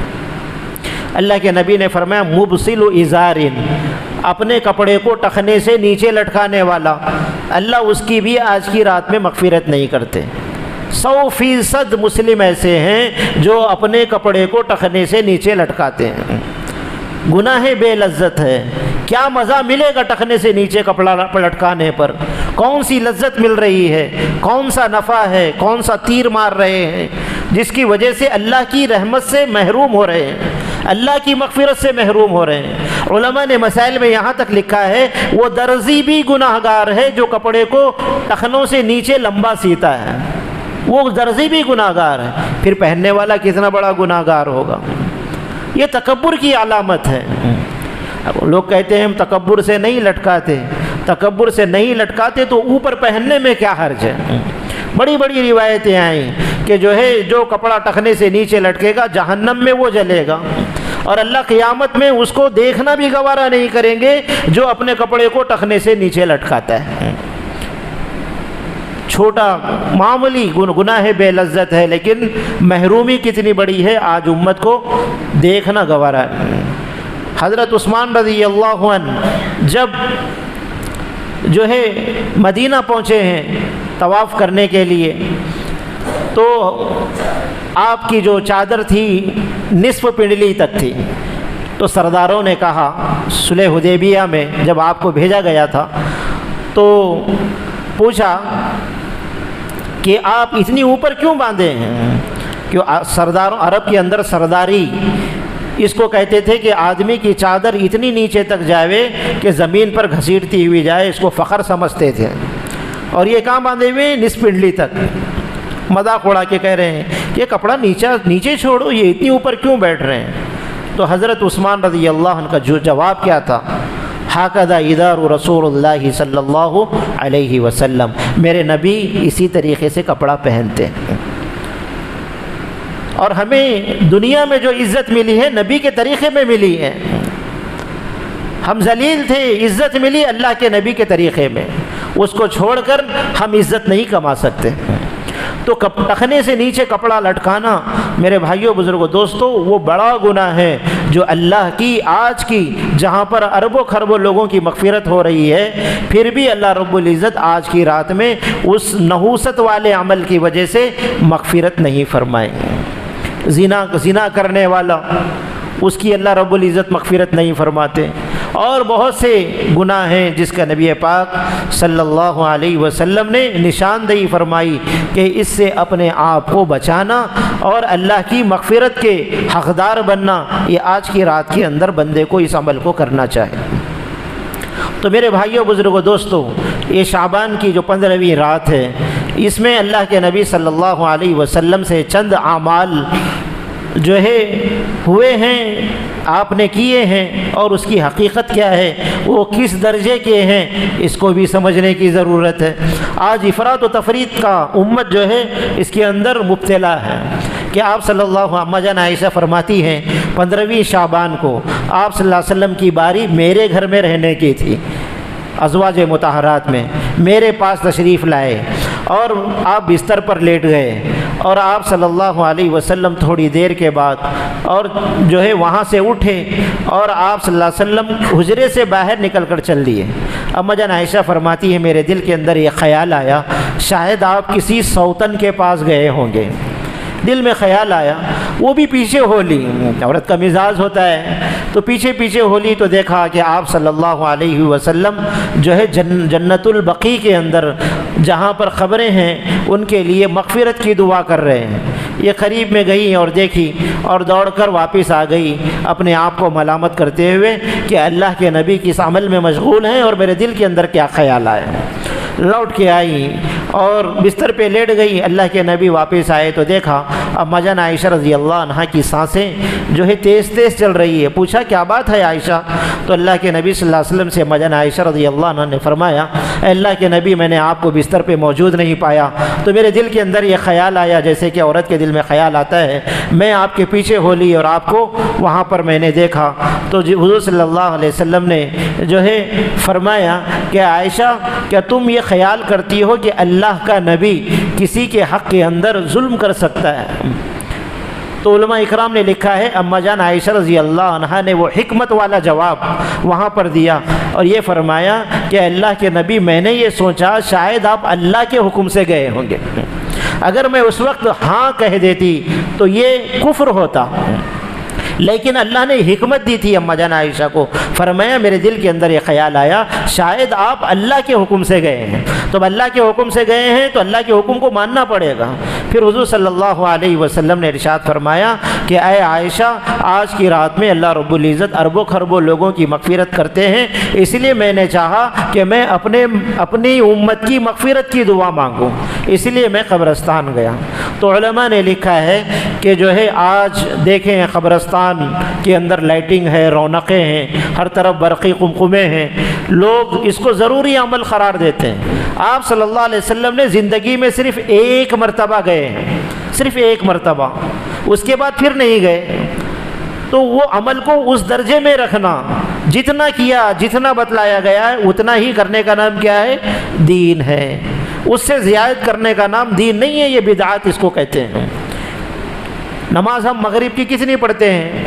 3 رکعتیں۔ اگر یہ کہتے کہ نماز ہی یہ 4 پڑھ لیں گے تو نماز 3 بھی نہیں ہوگی، 4 بھی نہیں ہوگی، پھر سے نماز پڑھنی پڑے گی۔ کیوں؟ نبی کے طریقے کے مطابق نہیں ہے، ہم اپنے طریقے کے مطابق کی ہے۔ نماز اللہ کے لیے، لیکن طریقہ کس کا ہے؟ اللہ کے نبی کا ہے۔ تو عمل کو جتنا بتایا گیا اتنا ہی کرنا ہے۔ تو اس کو ضروری قرار دینا اور شب برات کے ضروری اعمال کے اندر جو ہے قبروں کو جانا ضروری قرار دینا، یہ بدعات کے اندر داخل ہے۔ وقتاً فوقتاً، کبھی 1 سال چلے گئے، 2 سال نہیں گئے، پھر تیسرے سال چلے گئے، جو ہے ایسے چلے جانے میں کوئی حرج نہیں، لیکن بذات خود اور یہ تصور کرنا کہ آج کے اعمال میں سے ضروری عمل قبرستان جانا ہے، یہ بالکل دین کے اندر ثابت نہیں ہے اور آپ صلی اللہ علیہ وسلم کی سنت کے مطابق نہیں ہے۔ اسی لیے جتنا بتایا گیا، جیسا کیا گیا، ویسے ہی کرنا دین اس کا نام ہے۔ پھر آپ صلی اللہ علیہ وسلم نے فرمایا قوموا لیلہا صوموا یومہا، دن میں روزہ رکھو۔ اس روزے کے تعلق سے بھی یہ ضعیف روایت ہے، لیکن علماء اکرام نے فرمایا کہ یہ اس سے وجوب جو ہے ثابت نہیں ہوتا، کہ اس روزے کو وہ درجہ نہیں دینا جو وجوب کا ہوتا ہے یا سنت ہوتا ہے۔ آپ صلی اللہ علیہ وسلم کے اس جملے کی وجہ سے وہ روزہ مستحب ہو سکتا ہے، یا شعبان کے روزہ سمجھ کر اس کو بھی ایک روزہ رکھ لیں۔ اگر کوئی نہ رکھے تو اس میں کوئی حرج نہیں ہے، رکھ لے تو اس کو شعبان کے روزے کا ثواب مل جاتا ہے، لیکن اس کو شب برات سے جوڑنا اور اس روزے کو رکھنا ضروری سمجھنا، یہ بدعات کے اندر داخل ہے۔ تو جو ہے جتنا عمل بتایا گیا، جیسا بتایا گیا، ویسے ہی کرنا، کس کا نام کیا ہے؟ دین ہے۔ اللہ کے نبی صلی اللہ علیہ وسلم نے اس رات کی فضیلت بتائی، لیکن اس رات میں کوئی عمل کی فضیلت نہیں بتائی کہ بھئی یہ اس رات میں یہ عمل کر لو، یہ عمل کر لو۔ ساری عبادتوں کو جمع کرنا اور انفرادی عمل کرنا ہے، تنہائی میں بیٹھ کر۔ آپ صلی اللہ علیہ وسلم نے، اماں جان عائشہ فرماتی ہیں، پھر آ کر آپ نے فرمایا عائشہ آج کے دن، روزانہ آپ کا سونے کا معمول تھا، فرمایا عائشہ آج کے دن مجھے چھوڑ کہ میں عبادت کے اندر مشغول ہو جاؤں۔ پھر آپ صلی اللہ علیہ وسلم نے نوافل کی رکعتیں باندھی، لمبے لمبے طویل سجدے آپ نے کیے، سجدے کرتے تھے، طویل طویل سجدے، اور روایت میں آتا ہے آپ سجدے کے اندر دعا پڑھتے تھے، جو اماں جان عائشہ رضی اللہ عنہا نے اس کو ذکر کیا ہے کہ آپ صلی اللہ علیہ وسلم سجدے میں اس دعا کو پڑھتے تھے، اللہم انا نعوذ بک بعفوک من عقابک واعوذ برضاک من سخطک واعوذ بک منک جل وجہک لا نحصی ثناء علیک انت کما اثنیت علی نفسک۔ پھر فرمایا عائشہ یہ دعا جو تم نے سنی ہے، جبرائیل علیہ السلام نے مجھے بتائی ہے، تم بھی یاد کرو، دوسروں کو بھی بتاؤ۔ یہ عمل آپ صلی اللہ علیہ وسلم نے کیا ہے کہ طویل طویل سجدے آپ نے کیے ہیں۔ اماں جان عائشہ فرماتی ہیں کہ اتنا لمبا سجدہ آپ نے کیا کہ مجھے میرے دل کے اندر یہ فکر لاحق ہوا شاید آپ کی روح پرواز جسم سے پرواز کر گئی ہے، بالکل حرکت نہیں ہوتی تھی۔ میں اپنے انگلیوں کے پورووں سے آپ صلی اللہ علیہ وسلم کے تلووں کو سہلاتی تو تھوڑا سا جو ہے جسم میں حرکت سی محسوس ہوتی تو میں سمجھ جاتی کہ آپ باحیات ہیں، ایسے لمبے لمبے آپ صلی اللہ علیہ وسلم نے سجدے کیے، حجرہ بالکل مختصر تھا، آپ سجدے میں جاتے تو اماں جان عائشہ رضی اللہ عنہا اپنے پیروں کو سکیڑ لیتی تھی، اور آپ قیام میں کھڑے ہوتے تو اپنے پیروں کو پھیلا لیا کرتی تھی۔ تو آپ صلی اللہ علیہ وسلم نے اس رات میں ایسی لمبی لمبی نمازیں پڑھی ہیں، نوافل پڑھی ہیں، اور امت کا بھی یہ معمول تھا، صحابہ کا بھی معمول تھا کہ انفرادی اپنے اپنے گھروں میں صحابہ عبادت میں مشغول ہوتے تھے، کوئی صلاۃ التسبیح کی جماعت نہیں ہوتی تھی، مل جل کر کوئی عبادت کا اہتمام نہیں ہوتا تھا۔ بہتر ہے گھر میں اگر آدمی کو نیند آتی ہو، مسجد میں ماحول بنتا ہو تو پڑھنے میں کوئی حرج نہیں ہے، تلاوت کر لے، نماز پڑھ لے، صلاۃ التسبیح پڑھ لے اور ذکر کر لے، قرآن پاک کی تلاوت کر لے، اللہ سے مانگے، روئے، گڑ گڑائے، تو یہ آج کی رات میں کرنے والے اعمال ہیں۔ تو ان اعمال، اس کے علاوہ کوئی عمل نہیں۔ اور بہت سے خرافات جو دین سے ہٹ کے ہیں آج امت جس میں پڑی ہوئی ہے۔ لوگ مسجد کے دروازے پہ بھی ہمارے آتے ہیں، کل ہی کی بات تھی، ایک صاحب آ کے کہنے لگے بڑی لجاجت کے ساتھ مصافحہ کر کے، مول صاحب بہت دیر سے ٹھہرے ہوا ہوں، کوئی فاتحہ دینے والا گھر میں نہیں ہے۔ بھئی وہ کیوں؟ کہ ایک رسم ہمارے گھروں میں بنی ہوئی ہے، وہ یہ کہ ہم آج کی رات کو کیا تصور کرتے ہیں ہمارے معاشرے کے اندر، خصوصاً ہمارے علاقے میں اس کا نام بھی ہم بدلے ہوئے ہیں، یہ مردوں کی عید ہے۔ شب برات کو کیا کہہ رہے ہیں؟ بھئی ہمارا فیصلہ کیا ہو رہا ہے ہمیں اس کی فکر نہیں ہے، لیکن کیا کہہ رہے ہیں کہ مردوں کی عید ہے۔ اور عقیدہ کیا ہے کہ وہ العزیز کھانے جو مرحوم ہمارے باپ دادا گزر چکے ہیں، جن کو پسند تھا، کھیر پوریاں جو وہ کھاتے تھے، وہ بنا کر گھر کے اندر رکھ دیتے ہیں، اور وہاں پر عود خوشبو لگا کر کسی کو بلا کر فاتحہ دلوا دیتے ہیں، اور وہ دروازہ نکلنے کے بعد بند کر دیتے ہیں، اور یہ تصور ہے کہ وہ مرحومین آ کر یہ پکائی ہوئی غذائیں کھا کے جاتے ہیں، اس کی ذائقہ چکھ کے جاتے ہیں، یہ تصور ہے۔ اور اگر ایسا نہ کرے تو مرحومین ناراض ہو جاتے ہیں، بھئی زندہ رہ کے بھی تم ہمارا خیال نہیں کر رہے۔ یہ عقیدہ لوگوں کا بنا ہوا ہے، اور اس کا اہتمام لوگ ہمارے محلے میں بھی کرتے ہیں، اور یہ سمجھتے ہیں کہ اس سال جو مر گیا، یہ بھی عقیدہ ہے کہ اگر اس کی فاتحہ نہیں دلائی گئی، اس کے لذیذ کھانے جو اس کو پسند تھے وہ کر کے گھر کے اندر نہیں رکھے گئے، تو اس کی روح زمین آسمان میں لٹکی ہوئی رہتی، مرحومین میں جا کے نہیں ملتا، جب تک کریں گے نہیں وہ وہاں جانے والا نہیں۔ تو اس کا اہتمام بھی لوگ کرتے ہیں، اور بہت سے خرافات ہیں جو اس کا تصور آج ہماری ماں بہنوں کے اندر ہے، اور یہ سمجھتے ہیں کہ ہمارا حق ہے ہمارے بڑوں کے لیے ہم جو ہے ان کی عید کریں، بڑوں کی عید، کہ ان کو اچھا پکا کر بھیجیں گے تو وہ بھی ہم سے راضی ہوں گے۔ اس کا کوئی تصور دین کے اندر نہیں ہے۔ تو آج کی رات میں کرنا ہے تو ان کے لیے مغفرت کی دعا کریں، جہاں اربوں خربوں لوگوں کی اللہ مغفرت کر رہے ہیں ان کی بھی مغفرت کریں گے، تو ہاتھ اٹھا کے ان کے لیے مغفرت کی دعا مانگیں، کچھ پڑھ کر ان کے لیے ایصال ثواب کریں۔ یہ کام آئے گا، کھانا کچھ کام آنے والا نہیں، یہ کھانا خود کھانے کے جو ہے یہ ترکیبیں ہیں، اس کے علاوہ کچھ نہیں کہ ان کے نام پر ہم کو تو کھانے کو مل جاوے۔ تو اس طریقے سے ایک ترکیب نکالے ہوئے ہیں، ان تک تو صرف وہ پہنچتا ہے جو اللہ کے نبی نے بتایا ہے کہ جو ثواب جاریہ کی شکل میں عبادات کے ذریعے سے، اپنے مال کو خرچ کر کے صدقہ خیرات کے ذریعے سے جو چیزیں ان کو پہنچ سکتی ہیں وہ پہنچانا چاہیے۔ دنیا کے ان کھانوں سے وہ پاک ہیں، ان سے اس کا تصور عالم برزخ ہے، وہ دنیا کا ماحول نہیں ہے، وہ عالم برزخ ہے۔ اس کی جو ہے وہ وہاں پر جا کے پچھتا رہے ہیں خبر کے اندر، اسی دھندوں میں ہم اپنی آخرت خراب کیے، ہمارے جانے کے بعد بھی یہی دھندوں میں لگے ہوئے ہیں، وہ بھی افسوس کر رہے ہیں اور ہم سمجھ رہے ہیں کہ اچھا کام کر رہے ہیں۔ اس لیے میرے بھائیوں بزرگوں دوستو، اپنے گھر کی مستورات کو بھی سمجھانا چاہیے کہ بھئی یہ کام دین کے اندر داخل نہیں ہے، اور شیطان اس کو دیکھ کر خوش ہوتا ہے کہ بھئی دیکھو اللہ مغفرت کی آوازیں لگا رہے ہیں اور یہ کھیر پوری کھانے میں مشغول ہے اور مجھ کو راضی کرنے میں مشغول ہے۔ شیطان بھی خوش ہو رہا ہے، چلو میں ان کو کس دھندوں میں لگایا ہوا ہوں اور یہ کس دھندے میں پھنسے ہوئے ہیں۔ تو میرے بھائیوں بزرگوں دوستو، ان خرافات سے، ان بدعات سے اپنے آپ کو بچانا، اپنے گھر والوں کو بچانا، اور اس رات کے حقیقی معنی میں جو فوائد ہیں، جو مغفرت ہے اللہ کی طرف سے ملنے والی ہے، دنیا کی ضرورتیں جو ملنے والی ہے، وہ اللہ سے مانگنا، یہ حقیقی معنی میں اس رات کا حصول ہے۔ اور ان دوسرے کاموں میں پڑھنا اس رات کے اندر محرومی کا ذریعہ ہے۔ تو یہ رات کو اس رات کو نفلی عبادتوں کے اندر صلاۃ التسبیح کا اہتمام کیجیے۔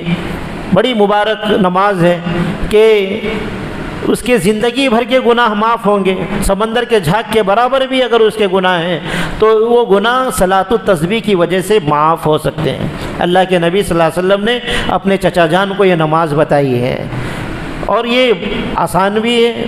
زندگی میں آپ نے فرمایا کہ روزانہ پڑھو، روز نہیں پڑھ سکتے تو ہفتے میں ایک بار پڑھو، ہفتے میں نہیں پڑھ سکتے تو مہینے میں ایک بار پڑھو، مہینے میں ایک بار نہیں پڑھ سکتے تو سال میں ایک بار پڑھو، سال میں بھی نہیں پڑھ سکتے تو زندگی میں ایک مرتبہ پڑھ ہی لو۔ اس کی بتائے گی کم از کم ایک مرتبہ تو پڑھ ہی لو۔ اس سے اچھے موقع اور کون سے آ سکتے ہیں کہ یہ نماز پڑھی جاوے؟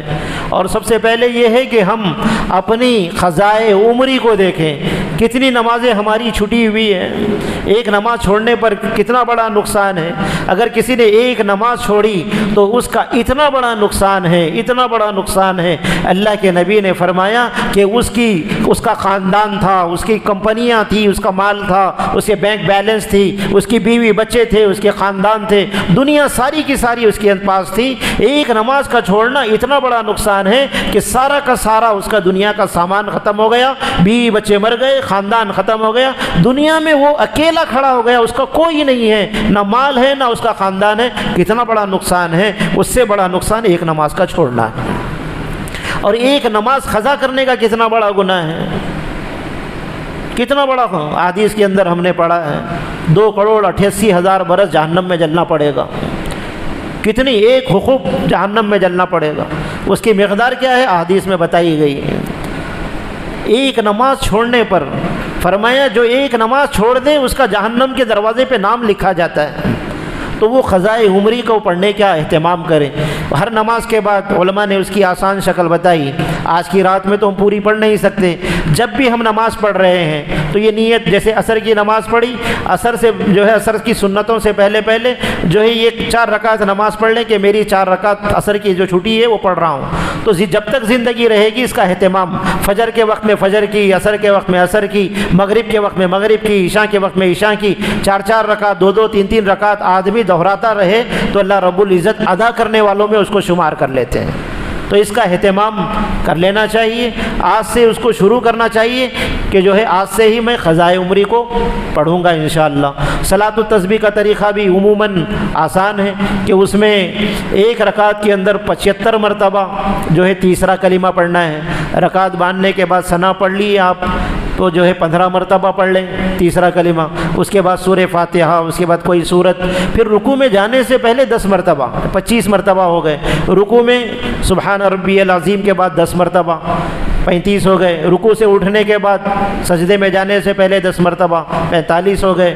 پھر سجدے میں سبحان ربی الاعلیٰ کے بعد 10 مرتبہ، 55 ہو گئے۔ پھر سجدے سے اٹھنے کے بعد دونوں سجدوں کے درمیان میں جو جلسہ ہوتا ہے اس میں 10 مرتبہ، جو 65 ہو گئے۔ پھر دوسرے سجدے میں سبحان ربی الاعلیٰ کے بعد پھر 10 مرتبہ، 75 مرتبہ ہو گئے۔ تو 4 رکعت نمازیں جو ہے نفل کی نیت باندھ کر ہر رکعت کے اندر 75 مرتبہ پڑھ کر جو ہے یہ صلاۃ التسبیح کی نماز، اس کی بڑی فضیلت آئی ہوئی ہے۔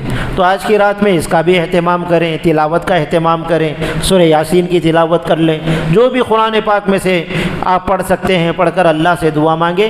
زیادہ سے زیادہ روٹھے رب کو منانے کی آج کی رات ہے۔ اللہ ہم سے ناراض ہے، روٹھا ہوا ہے، وجہ کیا ہے؟ گناہوں کی نحوست ہے۔ اللہ کے نبی صلی اللہ علیہ وسلم نے فرمایا التائب من الذنب کمن لا ذنب لہ، توبہ کرنے والا ایسا ہے جیسے اس نے گناہ کیا ہی نہیں، گناہ کیا ہی نہیں۔ التائب حبیب اللہ، فرمایا توبہ کرنے والا کون ہے؟ یہ اللہ کا محبوب ہے۔ اللہ کا محبوب کون ہے؟ توبہ کرنے والا ہے۔ اللہ رب العزت بڑے غفور الرحیم ہیں، معاف کرنے والے ہیں۔ اور سب سے پہلا سوال اللہ رب العزت بندوں سے جو کر رہے ہیں وہ یہی کر رہے ہیں، حل من مستغفر، ہے کوئی معافی مانگنے والا، ہے کوئی توبہ کرنے والا، ہے کوئی اللہ کی طرف راز و نیاز کرنے والا، اپنی کمیوں اور کوتاہیوں کو سامنے رکھ کر اللہ سے معافی مانگنے والا؟ کیونکہ مغفرت سے ہی ہماری دنیا بھی بنے گی، آخرت بنے گی۔ اگر اللہ کی مغفرت نہیں ہوئی تو میرے بھائیوں بزرگوں دوستو، نہ دنیا ہماری بن سکتی ہے نہ ہماری آخرت بن سکتی ہے۔ سب سے بڑی ضرورت بندے کی جو ہے وہ مغفرت ہے۔ اسی لیے اللہ رب العزت نے جگہ جگہ قرآن پاک میں جس چیز کو ذکر کیا ہے وہ مغفرت کو ذکر کیا۔ فاستغفروا ربکم انہ کان غفارا، کہ تم اللہ سے اپنے گناہوں کی کیا ہے مغفرت چاہو، کیونکہ اللہ معاف کرنے والا ہے۔ بے شمار واقعات احادیث میں ملتے ہیں کہ اللہ کتنے بڑے غفور الرحیم ہیں۔ قاری طیب صاحب رحمۃ اللہ علیہ نے ایک عجیب نکتہ لکھا ہے، اللہ اتنے بڑے غفور الرحیم ہیں جس کی انتہا نہیں۔ آپ نے لکھا ہے حشر کے میدان میں اللہ رب العزت جو ہے جلال میں ہوں گے اور اپنی مغفرت میں ڈوبے ہوئے ہوں گے، تھوڑے تھوڑے بہانوں پر بندوں کی مغفرت کر رہے ہوں گے، تو وہاں پر شیطان کو بھی امید لگے گی، شیطان کے دل کے اندر بھی امید آئے گی، شاید آج میری بھی مغفرت ہو سکتی ہے۔ اتنے اللہ رب العزت جو ہے مغفرت کے فیصلے فرمائیں گے۔ اسی لیے فرمایا کہ کسی شاعر نے، چلا جو زاہد ڈھونڈنے اسے مغفرت بولی ادھر آ میں گناہ گاروں میں ہوں۔ رحمت نے وہ کرشمے دکھائے روز محشر، چیخ اٹھا ہر گناہ گار میں بھی گناہ گار ہوں، کہ بے گناہ بھی کہہ رہا ہے کہ درجات بڑھ رہے ہیں، گناہ گاروں پہ اللہ کی توجہ زیادہ ہے، تو جو گناہ گار نہیں تھا وہ بھی کہہ رہا اللہ میں بھی گناہ گار ہوں، تیری رحمت میرے اوپر بھی آ جائے۔ اور تو شیطان دیکھ کر کیا کرے گا کہ شاید آج میری بھی مغفرت ہو جائے گا۔ تو اللہ رب العزت بڑے غفور و رحیم ہیں۔ اللہ رب العزت توبہ کرنے والے کو کتنا پسند فرماتے ہیں۔ آپ صلی اللہ علیہ وسلم کے سامنے قیدیوں کو لایا گیا، اس میں عورتیں بھی تھے، بچے بھی تھے، مرد بھی تھے۔ ایک عورت جو ہے میدان کے اندر دوڑ رہی ہے، اس کا بچہ گم ہو گیا تھا، اور وہ دوڑتے ڈھونڈ رہی ہے، اچانک اس کو اس کا بچہ مل گیا، اور وہ لے کر اس کو کبھی پیشانی چومتی ہے، کبھی اس کے گالوں کو چومتی ہے، جسم کے کبھی ہاتھوں کو چوم رہی، کبھی پیروں کو چوم رہی، کیونکہ اس کا لخت جگر کھو گیا تھا، مل گیا ڈھونڈنے پر۔ تو ماں کی جو بیتابی تھی اور اس کی جو ممتا تھی اور اس کی جو بیٹے کے تعلق سے شفقت تھی، اس میں بیٹے کو چاٹ رہی ہے، چوم رہی ہے۔ اللہ کے نبی صلی اللہ علیہ وسلم نے فرمایا کیا تم تصور کر سکتے ہو یہ ماں اپنے بچے کو آگ میں ڈالے گی؟ صحابہ نے فرمایا اتنی محبت کرنے والی ماں اپنے بچے کو آگ میں ڈال سکتی؟ اللہ کے نبی نے فرمایا تمہارا رب اس ماں سے 70 ماؤں سے زیادہ محبت کرنے والا ہے، تم کو جہنم میں کیسے ڈالے گا؟ اللہ رب العزت اتنے بڑے غفور الرحیم ہیں۔ روایت میں آتا ہے ایک بندہ گناہ کرتا ہے، توبہ کرتا ہے، گناہ کرتا ہے، توبہ کرتا ہے، گناہ ہو جاتے ہیں، توبہ کرتا ہے، تو اللہ فرماتے ہیں میرے بندے تو توبہ کرنا نہیں چھوڑتا، میں معاف کرنا بھی نہیں چھوڑتا، کیونکہ تجھے اپنے رب سے نا امید نہیں ہے، تو اپنے رب کی رحمت سے نا امید نہیں ہے، جب تک تو نا امید نہیں ہوگا میں تجھے معاف کرتا ہی رہوں گا۔ روایت میں آتا ہے کہ کسی کا کوئی آدمی بچھڑ گیا، سالوں مدتوں بعد گھر لوٹ کر آتا ہے، تو اس بچھڑے ہوئے کے گھر آنے پر گھر والے کتنے خوش ہوتے ہیں۔ 15 سال ہو گئے، 20 سال ہو گئے، بچہ گھر نہیں آیا تھا، گم ہو گیا، سمجھ گئے کہ وہ مر چکا ہے، اب زندگی میں ملنے والا نہیں، اچانک گھر آتا ہے تو گھر والے کتنے خوش ہوتے ہیں۔ فرمایا کہ وہ گھر والے جیسے خوش ہوتے ہیں، کوئی بندہ توبہ کرتا ہے گناہوں سے تو اللہ اس گھر والوں سے زیادہ اس بندے کو دیکھ کر خوش ہوتے ہیں۔ اللہ اتنے بڑے غفور الرحیم ہیں۔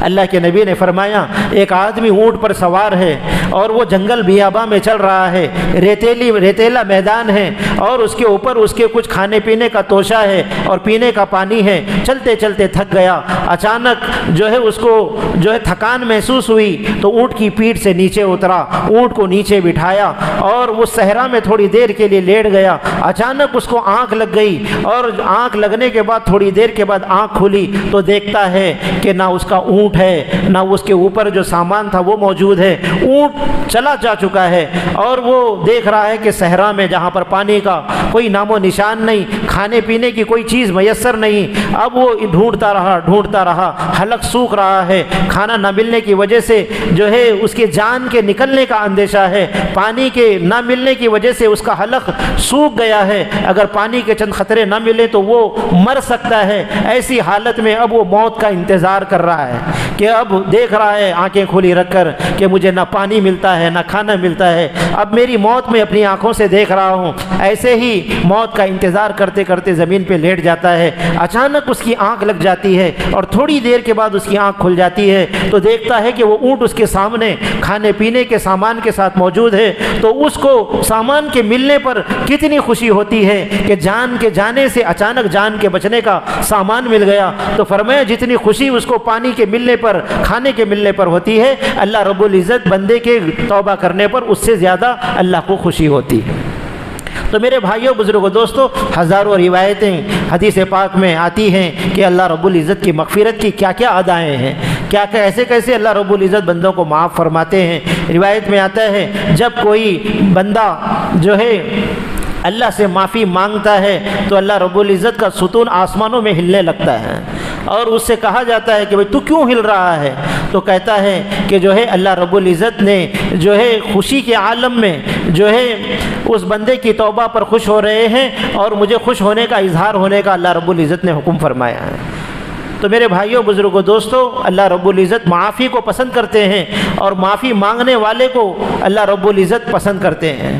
روایتوں میں آتا ہے بنی اسرائیل میں ایک بدمعاش قسم کا انسان تھا، اور سارا بنی اسرائیل اس سے پریشان تھا کہ کسی کا قتل کر رہا ہے، کسی کا مال لوٹ رہا ہے، کسی کی عزت و آبرو کو پامال کر رہا ہے۔ لوگوں نے شکایت کی موسیٰ علیہ السلام سے کہ یہ ہمارے لیے درد سر بنا ہوا ہے۔ تو موسیٰ علیہ السلام نے اس کو دربدر کر دیا کہ تو شہر میں آ نہیں سکتا، آبادیوں کے ساتھ رہ نہیں سکتا، تیرا ٹھکانہ جنگل ہے، جنگل میں پڑا ہے۔ اب سب نے چھوڑ دیا، بیوی بچوں نے، خاندان والوں نے، دنیا والوں نے، جنگل میں پڑا ہے، درختوں کے پتے کھا رہا ہے، وہی ملا جو کچھ پانی پی رہا ہے۔ اب زندگی کی رمق باقی تھوڑی بہت باقی رکھی ہوئی ہے، نہ کھانے کا سامان ملتا ہے نہ پینے کو پانی ملتا ہے، بالکل کمزور جو ہے ہڈیوں کا ڈھانچہ بنا ہوا ہے۔ اب لیٹے لیٹے اب اللہ سے توبہ کر رہا ہے، اے اللہ اپنوں نے چھوڑا، دوسروں نے بھی چھوڑا، اور میں جنگل میں آ کے پڑ گیا، اب میرا کوئی پرسان حال نہیں، اور موت کو میں اپنی آنکھوں سے دیکھ رہا ہوں۔ اے اللہ تو مجھے معاف فرما، میں نے بہت گناہ کیے ہیں کہ دنیا میں لوگوں کے لیے عبرت کا نشان بن گیا اور ذلیل و خوار ہو گیا۔ اگر میں اسی حالت میں دنیا سے چلا گیا تو آخرت کی رسوائی اس سے بھی بڑی ہے، اور تو معاف کرنے والا ہے۔ اسی قسم پرسی میں اور خستہ حالی میں دل میں اللہ سے دعائیں کر رہا ہے، اس کی روح جسم سے نکل گئی۔ جبرائیل علیہ السلام کے ذریعے سے وحی آئی موسیٰ علیہ السلام کو، اے موسیٰ ہمارا ایک بندہ فلاں جنگل بیابان میں ہمارا ولی ہے، ہمارا قطب ہے، ہمارا چہیتا ہے، وہ دم توڑ چکا ہے، تم جاؤ اس کو نہلاؤ، اس کو کفن پہناؤ، اور اس کی نماز جنازہ پڑھاؤ، اور نماز جنازہ پڑھا کر اس کو دفن کر دو۔ موسیٰ علیہ السلام بڑے حیران ہوئے کہ میری موجودگی میں اللہ کا ایک بندہ نیک ہے اور مجھ کو اس کا علم نہیں ہے۔ دوڑے ہوئے گئے، ساتھ میں لوگ گئے تو دیکھا کہ وہی ہے جس سے لوگ پریشان تھے اور معاشرے کے اندر منحوس سمجھا جاتا تھا، بدمعاش سمجھا جاتا تھا۔ تو لوگوں نے کہا کہ یہ کیسے ہو سکتا ہے؟ اللہ رب العزت کی طرف سے وحی آئی، اے موسیٰ اس نے ہم سے صلح کر لی اور ایسی توبہ کر لی کہ ہم نے اس کی معافی کا سامان کر دیا، تم اس کی نماز جنازہ پڑھاؤ۔ لوگ موسیٰ علیہ السلام نماز جنازہ پڑھانے لگے، پڑھانے کے لیے تیاری کیے، لوگ نماز جنازہ پڑھنے کو تیار نہیں، کہ ایسے آدمی کی ہم جنازہ پڑھنے کے لیے تیار نہیں جو لوگوں کو تکلیف کا سامان اور تکلیف کا ذریعہ بنا ہوا تھا۔ تو وہی آئی، اے موسیٰ تم لوگوں کو کہو جو ان کی نماز جنازہ پڑھے گا ہم اس کی بھی مغفرت کر دیں گے۔ تو اللہ تو اتنے بڑے غفور الرحیم ہیں کہ کہاں سے کہاں پر اللہ رب العزت توبہ پر بندے کو لے کر آتے ہیں، کتنا قرب نصیب کرتے ہیں۔ اللہ تو اتنے بڑے غفور الرحیم ہیں۔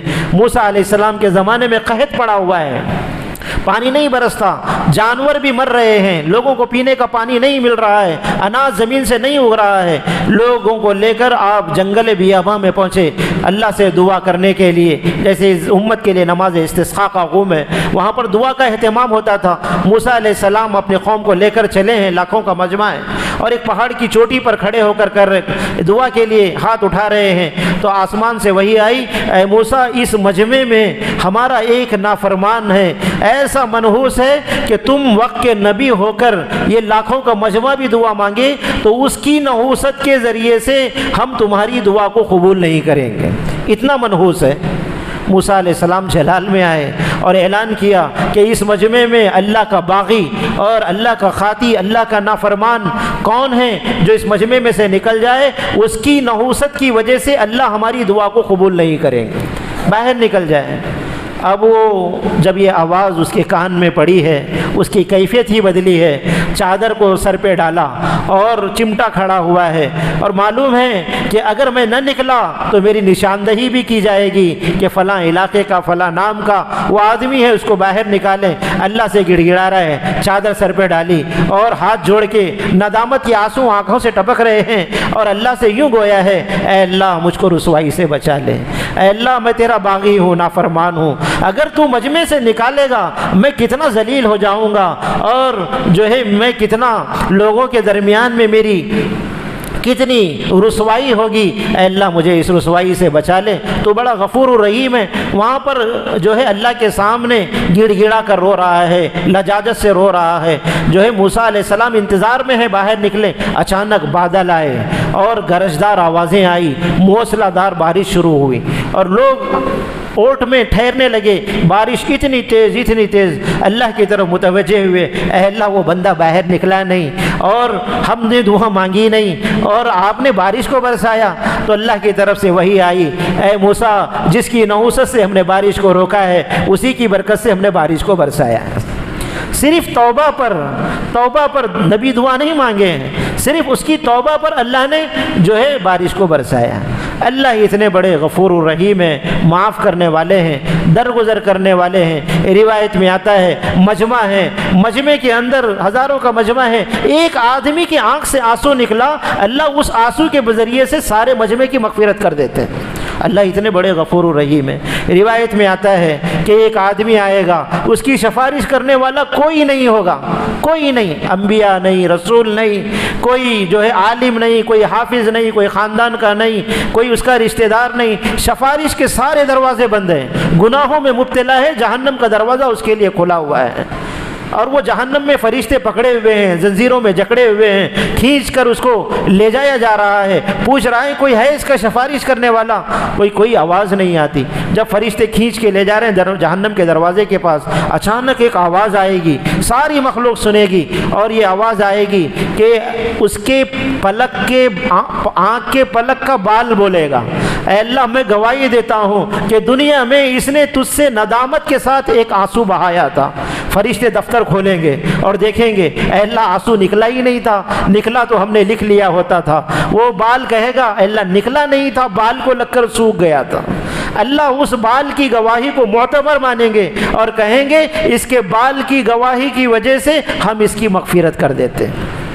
تو اللہ کے پاس تو دو آنسو کی قدر ہے، بندہ دو آنسو بہا لے اللہ اس کی مغفرت کا سامان کر دیتے ہیں۔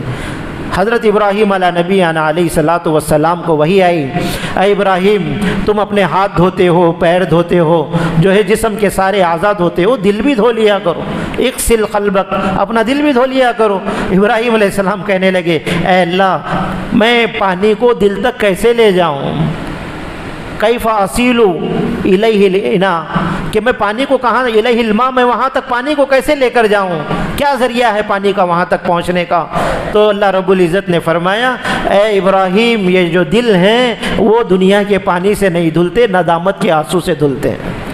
پھر ابراہیم علیہ السلام اتنا روتے تھے، حدیثوں میں آتا ہے کثیر البکا، کثرت سے رونے والے ابراہیم علیہ السلام۔ جبرائیل علیہ السلام آپ کے رونے کو دیکھ کر اللہ آسمانوں سے بھیج رہے ہیں ابراہیم علیہ السلام کے پاس، اور یوں کہہ رہے ہیں جبرائیل علیہ السلام ربک یقرأ السلام، اللہ تمہارے رب نے تم کو سلام بھیجا ہے، اور آپ سے پوچھ رہے ہیں کیا پوچھ رہے ہیں؟ کیا ایسا کوئی دوست بھی ہوتا ہے جو دوست کے ڈر سے روتا ہے؟ ابراہیم خلیل اللہ ہیں، کیا کوئی دوست بھی دوست سے ڈر کے روتا ہے؟ تسلی کا سامان کر رہے ہیں۔ ابراہیم علیہ السلام کیا فرما رہے ہیں؟ اذا ذکرت خطیئتی نسیت قلتی، جب میری خطائیں مجھے یاد آتی ہے تو میں اپنے دوست کو بھول جاتا ہوں، اپنے رب کو بھول جاتا ہوں، میرے گناہ زیادہ نظر آتے ہیں تو میں اپنے دوست کی دوستی کو بھول جاتا ہوں، کیونکہ جہنم کے عذاب بڑے ہیں۔ تو وہ وقت کے نبی ہونے کے باوجود بھی اپنی زندگی کا محاسبہ کیا کہہ رہے ہیں کہ اذا ذکرت خطیئتی، جب میرے گناہ یاد آتے ہیں تو میں اللہ سے جو میرا تعلق ہے خلیل اللہ کا وہ میں بھول جاتا ہوں۔ تو میرے بھائیوں بزرگوں دوستو، آج کی جو رات ہے اپنی کمیوں کو، اپنی کوتاہیوں کو سامنے رکھنے کی رات ہے، اور ہم ایسا نہ ہو کہ یہ برقی قمقموں میں اور یہ ہوٹلوں کی رونقوں میں اور بازار کی رونقوں میں یہ شب برات کے پیغام کو ہم بھول نہ جائیں۔ شب برات کا جو پیغام ہے وہ یہی ہے کہ دل کی صفائی کر لیں، وہ یہی ہے کہ اپنی مغفرت اللہ سے ہم کروا لیں، روٹھے ہوئے رب کو منا لیں۔ یہ اسی لیے شب برات کا پیغام ہے۔ یہ پیغام کو ہم جو ہے ہوٹل کی تفریحوں میں، بازار کی رونقوں میں بھولا دیتے ہیں کہ یہ پیغام ہم بھول جاتے ہیں یہ کس لیے شب برات آئی ہوئی ہے، کیا تقاضے ہیں اور کیا اللہ سے لینا ہے اور اللہ کی طرف سے کیا کیا عطائیں ہیں، اس سے ہم بالکل خالی ہیں۔ تو اللہ رب العزت بڑے غفور و رحیم ہیں، معاف کرنے والے ہیں، درگزر کرنے والے ہیں۔ بندے کا کام ہے کہ وہ اللہ کے قریب آئے، اللہ کے قریب آئے۔ اللہ کیا فرمایا؟ نحن اقرب من حبل الورید، اے میرے بندے میں تیری شہرک سے بھی زیادہ قریب ہوں، تیری شہرک سے بھی زیادہ قریب ہوں۔ ذکرتنی ذکرتک، تو مجھے یاد کرتا ہے میں تجھے یاد کرتا ہوں۔ ذکرتنی نسیتک، نسیتنی، تم جو مجھے بھول جاتا ہے تب بھی میں تجھے یاد کرتا ہوں۔ اللہ تو وہ ہے، بندہ بھولتا ہے تب بھی اللہ اپنے بندے کو یاد رکھتے ہیں۔ بنی اسرائیل میں ایک قصاب تھا، اس کے پڑوس میں ایک باندی رہتی تھی جو بڑی خوبصورت تھی، اس کے اوپر اس کا دل آیا۔ تو آج نوجوانوں کا یہی حال ہے، فیس بک واٹس ایپ کے چکروں میں آج نوجوان نسل تباہ ہے۔ فون ایک امت کے لیے بہت بڑا المیہ ہے۔ آج جتنا نقصان امت کو فون نے پہنچایا کسی اور نے نہیں پہنچایا۔ گھر میں بیٹھ کر بھی گناہ میں مشغول ہے، مسجد میں بیٹھ کر بھی، بیت اللہ میں بیٹھ کر بھی گناہوں میں مشغول ہے۔ تو محبت میں وہ قصاب جو تھا وہ کسی کی باندی تھی پڑوس میں، اس کے اوپر فریفتہ ہو گیا۔ آئی love you, I miss you کے جو جملے آج نوجوان کہتے ہیں، اس کا بھی وہی حال، اس کے پیچھے پیچھے دوڑ رہا ہے، پیچھے پیچھے مل رہا ہے، گناہ کی دعوت دے رہا ہے۔ اب وہ بیچاری کہنے لگی جتنی محبت تو مجھ سے کرتا ہے میں بھی اتنی محبت تجھ سے کرتی ہوں، لیکن جس گناہ کی تو مجھے دعوت دے رہا ہے میں اللہ سے ڈرتی ہوں۔ انی اخاف اللہ، میں اللہ سے ڈرتی ہوں۔ بار بار اس کو ورغلاتا ہے، بار بار یہ اللہ کا ڈر اس کے دل کے اندر ہے۔ کیا کہہ رہی ہے؟ میں اللہ سے ڈرتی ہوں، گناہ نہیں کر سکتی، گناہ نہیں کر سکتی۔ جب یہ کہا کہ اس کے دل میں اخلاص تھا، للہیت تھی، آخرت اس کے سامنے تھی، تو اس نے اس کے مجازی میں ہونے کے باوجود بھی گناہ والا عمل نہیں کیا، تو اس کے دل پہ بہت بڑا اثر پڑا۔ اس نے کہا کہ یہ عورت ہو کر اللہ سے ڈر رہی ہے، میں مرد ہو کر اللہ سے کیوں نہ ڈروں۔ توبہ کی اور دل میں شوق پیدا ہوا کہ میں دین کا علم حاصل کروں گا۔ سفر کے لیے نکلا، ایک بزرگ ملے راستے میں، دونوں مل کے چلنے لگے۔ چلتے چلتے سخت گرمی کا زمانہ تھا، دھوپ تھی، جو ہے اچانک ایک بادل ان کے اوپر آیا۔ اب چل رہے ہیں، یہ نوجوان سمجھ رہا ہے شاید یہ اللہ والے کے طفیل میں اللہ نے ہم پر سایہ کیا ہوا ہے، ہم چل رہے ہیں، بادل ہم پر سایہ کرتا ہوا چل رہا ہے۔ اب وہ بھی اپنی عبادتوں میں مشغول ہیں، اپنے آپ کو تصور کر رہے ہیں یہ تو جوان ہیں اور میں تو عبادت گزار ہوں، شاید میری ہی وجہ سے اللہ میرے سر پہ بادل کو لائے ہیں اور سایہ ساتھ ساتھ چل رہا ہے۔ دونوں کے راستے جب جدا ہوئے تو دیکھا کہ وہ بادل ان اللہ والوں کے سر پہ نہیں، اس نوجوان کے سر پہ ہے۔ اب یہ چل رہا ہے، یہ بڑا حیران ہوا اور انہوں نے اس سے پوچھا کہ نوجوان کیا معاملہ ہے؟ کہا کہ میرا یہ معاملہ ہے کہ میں نے توبہ کر لی ہے، اس توبہ کی وجہ سے اللہ نے بادل کو سایہ بنا کر چلایا ہے۔ تو انہوں نے کہا کہ ایک دن آئے گا جو دنیا میں گناہ کے ارادے سے، گناہ کے پورے مواقع فراہم تھے اور جوانیاں موجود تھی، اس کے باوجود بھی گناہ سے بچے، کل قیامت کے دن عرش کے سائے میں وہ لوگ ہوں گے، جوان ہوں گے، جوانی میں جو بدفعلی اور بدکاری سے بچیں گے اللہ کے عرش کے سائے میں ہوں گے۔ دنیا میں اللہ نے بادل کا سایہ کیا ہے، آخرت میں عرش کا سایہ اللہ تیرے اوپر کریں گے۔ تو معمولی سی توبہ پر اللہ کے کتنے بڑے بڑے انعامات میرے بھائیوں بزرگوں دوستوں بندوں کے حق میں۔ اسی لیے اللہ کی طرف متوجہ ہونا، اللہ سے معافی مانگنا. اور اللہ بے نیاز بھی ہیں. ہم اپنے اعمال کے اوپر اترا نہیں سکتے کہ ہم نیک ہیں، ہم متقی ہیں. اللہ نے 400 سال عبادت کرنے والے بالم باور کو نہیں سمجھا اور اس کو جو ہے کتے کی صفات اس کے اندر داخل کر کر اس کو رجیم کر دیا. اللہ تو جو ہے بے نیاز ہے. بے نیازی، اس کی بے نیازی پر جو ہے آدمی کو رونا آ جائے، ایسی بے نیاز. حضرت عیسیٰ علیہ السلام چل رہے ہیں، ان کے ساتھ میں ایک نوجوان بھی ساتھ میں ہو لیا جو عبادت گزار تھا. دونوں چل رہے ہیں. ایک گناہ گار بھی تھا جو حضرت عیسیٰ علیہ السلام کے پیچھے ہو لیا. چلتے چلتے چلتے وہ بھی پیچھے پیچھے چل رہا ہے. عیسیٰ علیہ السلام اور ان کا حواری جو تھے وہ متقی نیک آدمی تھے، وہ بھی چل رہے ہیں. لیکن اس آدمی جو پیچھے چل رہا تھا اس کی گناہ گاری پر سارے لوگ جو ہے آگاہ تھے کہ یہ گناہ گار ہے. ہم جیسے فیصلے کرتے ہیں، کسی کو دیکھ لیے تو جہنمی ہے، فیصلے ہم ہی کر لیتے ہیں. فیصلہ تو اللہ کریں گے کون جنتی ہے کون جہنمی ہے. تو جو ہے یہ چلتے چلتے ایک جگہ رک گئے. تو حضرت عیسیٰ علیہ السلام کے ساتھ جو نیک آدمی چل رہا تھا تو اس نے یہ دعا کی کہ اے اللہ، آخرت میں جو یہ چل رہا ہے اس کو مجھ کو ایک جگہ جمع نہ فرما، دونوں کو ایک جگہ جمع نہ فرما. مقصد کیا تھا کہ یہ جہنمی ہے اور میں جنتی ہوں، اس کو میرے ساتھ مطلب اس کو جہنم میں ہی ڈال دے. اور وہ کیا کہہ رہا ہے، اللہ تو بڑا غفور الرحیم ہے، میں بڑا گناہ گار ہوں، میں خطا کار ہوں، اپنی رحمت سے مجھے جنت میں داخل کر دیں. تو حضرت عیسیٰ علیہ السلام فرماتے ہیں کہ جب دونوں کی وحی آئی اور یوں فرمایا کہ اللہ رب العزت نے اے موسیٰ، ہم نے عیسیٰ دونوں کی دعاؤں کو قبول کر لیا. اس نے اللہ سے مغفرت مانگ کر جنت کو مانگا تو ہم نے اس کو جنت دے دی، اور اس نے یہ کہا کہ مجھ کو اس کے ساتھ جمع نہ کرنا تو ہم نے اس کو جہنم میں ڈال دیا. عبادت گزار ہونے کے باوجود اپنے اعمال پہ اترانا، تو اللہ کی شان بے نیازی دیکھیں کہ اس کو جنت دے دی اور جو جنت والے اعمال کرنے والا تھا اس کو جہنم میں ڈال دیا. اس کی دعا کو قبول کر کے کہ اس کے ساتھ جمع نہ کر، کیونکہ اس کو جنت دے دی تھی اللہ نے، جمع نہ کرنا تھا تو جہنم میں ہی جانا تھا. تو اللہ بے نیاز ہے. اسی لیے آدمی کو اپنے اعمال کو کر کے اترانا نہیں چاہیے، اعمال کے کر کے بھی جو ہے اللہ سے مانگنا چاہیے کہ اللہ میرے جو اعمال میں کمی کوتاہی ہے، جو کچھ بھول ہوئی ہے اسے معاف فرما. حضرت ابراہیم علیہ نبی علیہ الصلاۃ والسلام ساری رات سجدے میں پڑے ہوئے ہیں اور صبح اٹھ کر دعا کر رہے ہیں، اے اللہ مجھ سے جو کچھ بھول ہوئی معاف فرما.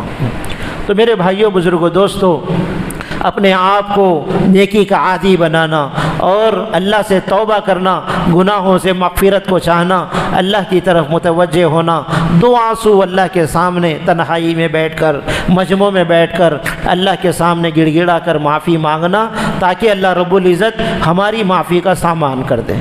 تو آج کی رات میں ہم یہ ارادہ کر لیں کہ اپنے روٹھے رب کو منائیں گے، اپنے گناہوں پہ ندامت کے آنسو بہائیں گے اور توبہ استغفار کے ذریعے سے اپنے اللہ کو ہم راضی کریں گے اور نیک اعمال کے ساتھ جو ہے اس رات کو گزاریں گے. اسی لیے علماء نے لکھا ہے کہ رات بھر جاگنا ضروری نہیں ہے. جب تک نیک اعمال کے ساتھ ہم رات جاگ سکتے ہیں، جاگنا ضروری ہے. نیند کا تقاضا ہے، سو جائیں، کوئی مسئلہ نہیں ہے. عشاء پڑھ لی، فجر پڑھ لی، ساری رات عبادت کا ثواب مل جائے گا. ہم جاگ رہے ہیں چبوتروں پر، ہم جاگ رہے ہیں پان کے ڈبوں پر، ہم جاگ رہے ہیں ہوٹلوں میں بیٹھ کر، اس کی غیبت، اس کی غیبت، اس کی برائی، اس کی چغلی. تو فرمایا کہ آج کی رات میں جو مغفرت کی رات تھی، ہم نے مغفرت والے اعمال تو نہیں کیے اور اللہ کی غیظ و غضب کو ہم نے بھڑکایا ہے اور بھڑکایا ہے. تو اور زیادہ محروم لوگوں میں اس کا شمار ہو سکتا ہے. اسی لیے ان چیزوں سے اپنے آپ کو بچانا. عبادت کی توفیق مل رہی ہے، عبادت میں لگیں. عبادت کی توفیق نہیں ہو رہی، کاہلی ہو رہی ہے، نیند کا تقاضا ہے، آدمی سو جاوے. اس کے علاوہ دوسرے لوگ چائے پی پی کر جاگتے ہیں بھئی، اور یہ فخر بھی کرتے ہیں میں ایک پلک بھی نہیں سویا. بھئی ایک پلک بھی نہیں سویا تو کیا تیر مارا؟ یہ مغفرت ہوئی تیری؟ کیا نیکی کا عمل کچھ کر لیا؟ کچھ اللہ کو راضی کر لیا، اللہ کو منوا لیا، روٹھے ہوئے رب کو جو ہے منوا لیا تو کامیاب ہے. رات بھر پلک بھی نہیں جھپکنا یہ کوئی کمال کی بات نہیں ہے. اسی لیے میرے بھائیوں، بزرگوں، دوستوں، رات کو غنیمت سمجھیں اور اس کو ایک بہت بڑا سرمایہ ہے. عبادت میں گزاریں، تلاوت میں گزاریں، نوافل میں گزاریں، مرحومین کی دعاؤں، ان کی مغفرت کے لیے گزاریں، دعائیں ان کے لیے کریں. اور خصوصاً اپنی کمیاں اپنی کوتاہیاں اللہ کے سامنے رکھ کر اپنے گناہوں سے معافی تلافی اللہ سے کر سچی پکی توبہ کر کے اپنے دل کو صاف و شفاف کر لے کر رمضان کا انتظار ہم سب کرنے والے بنے۔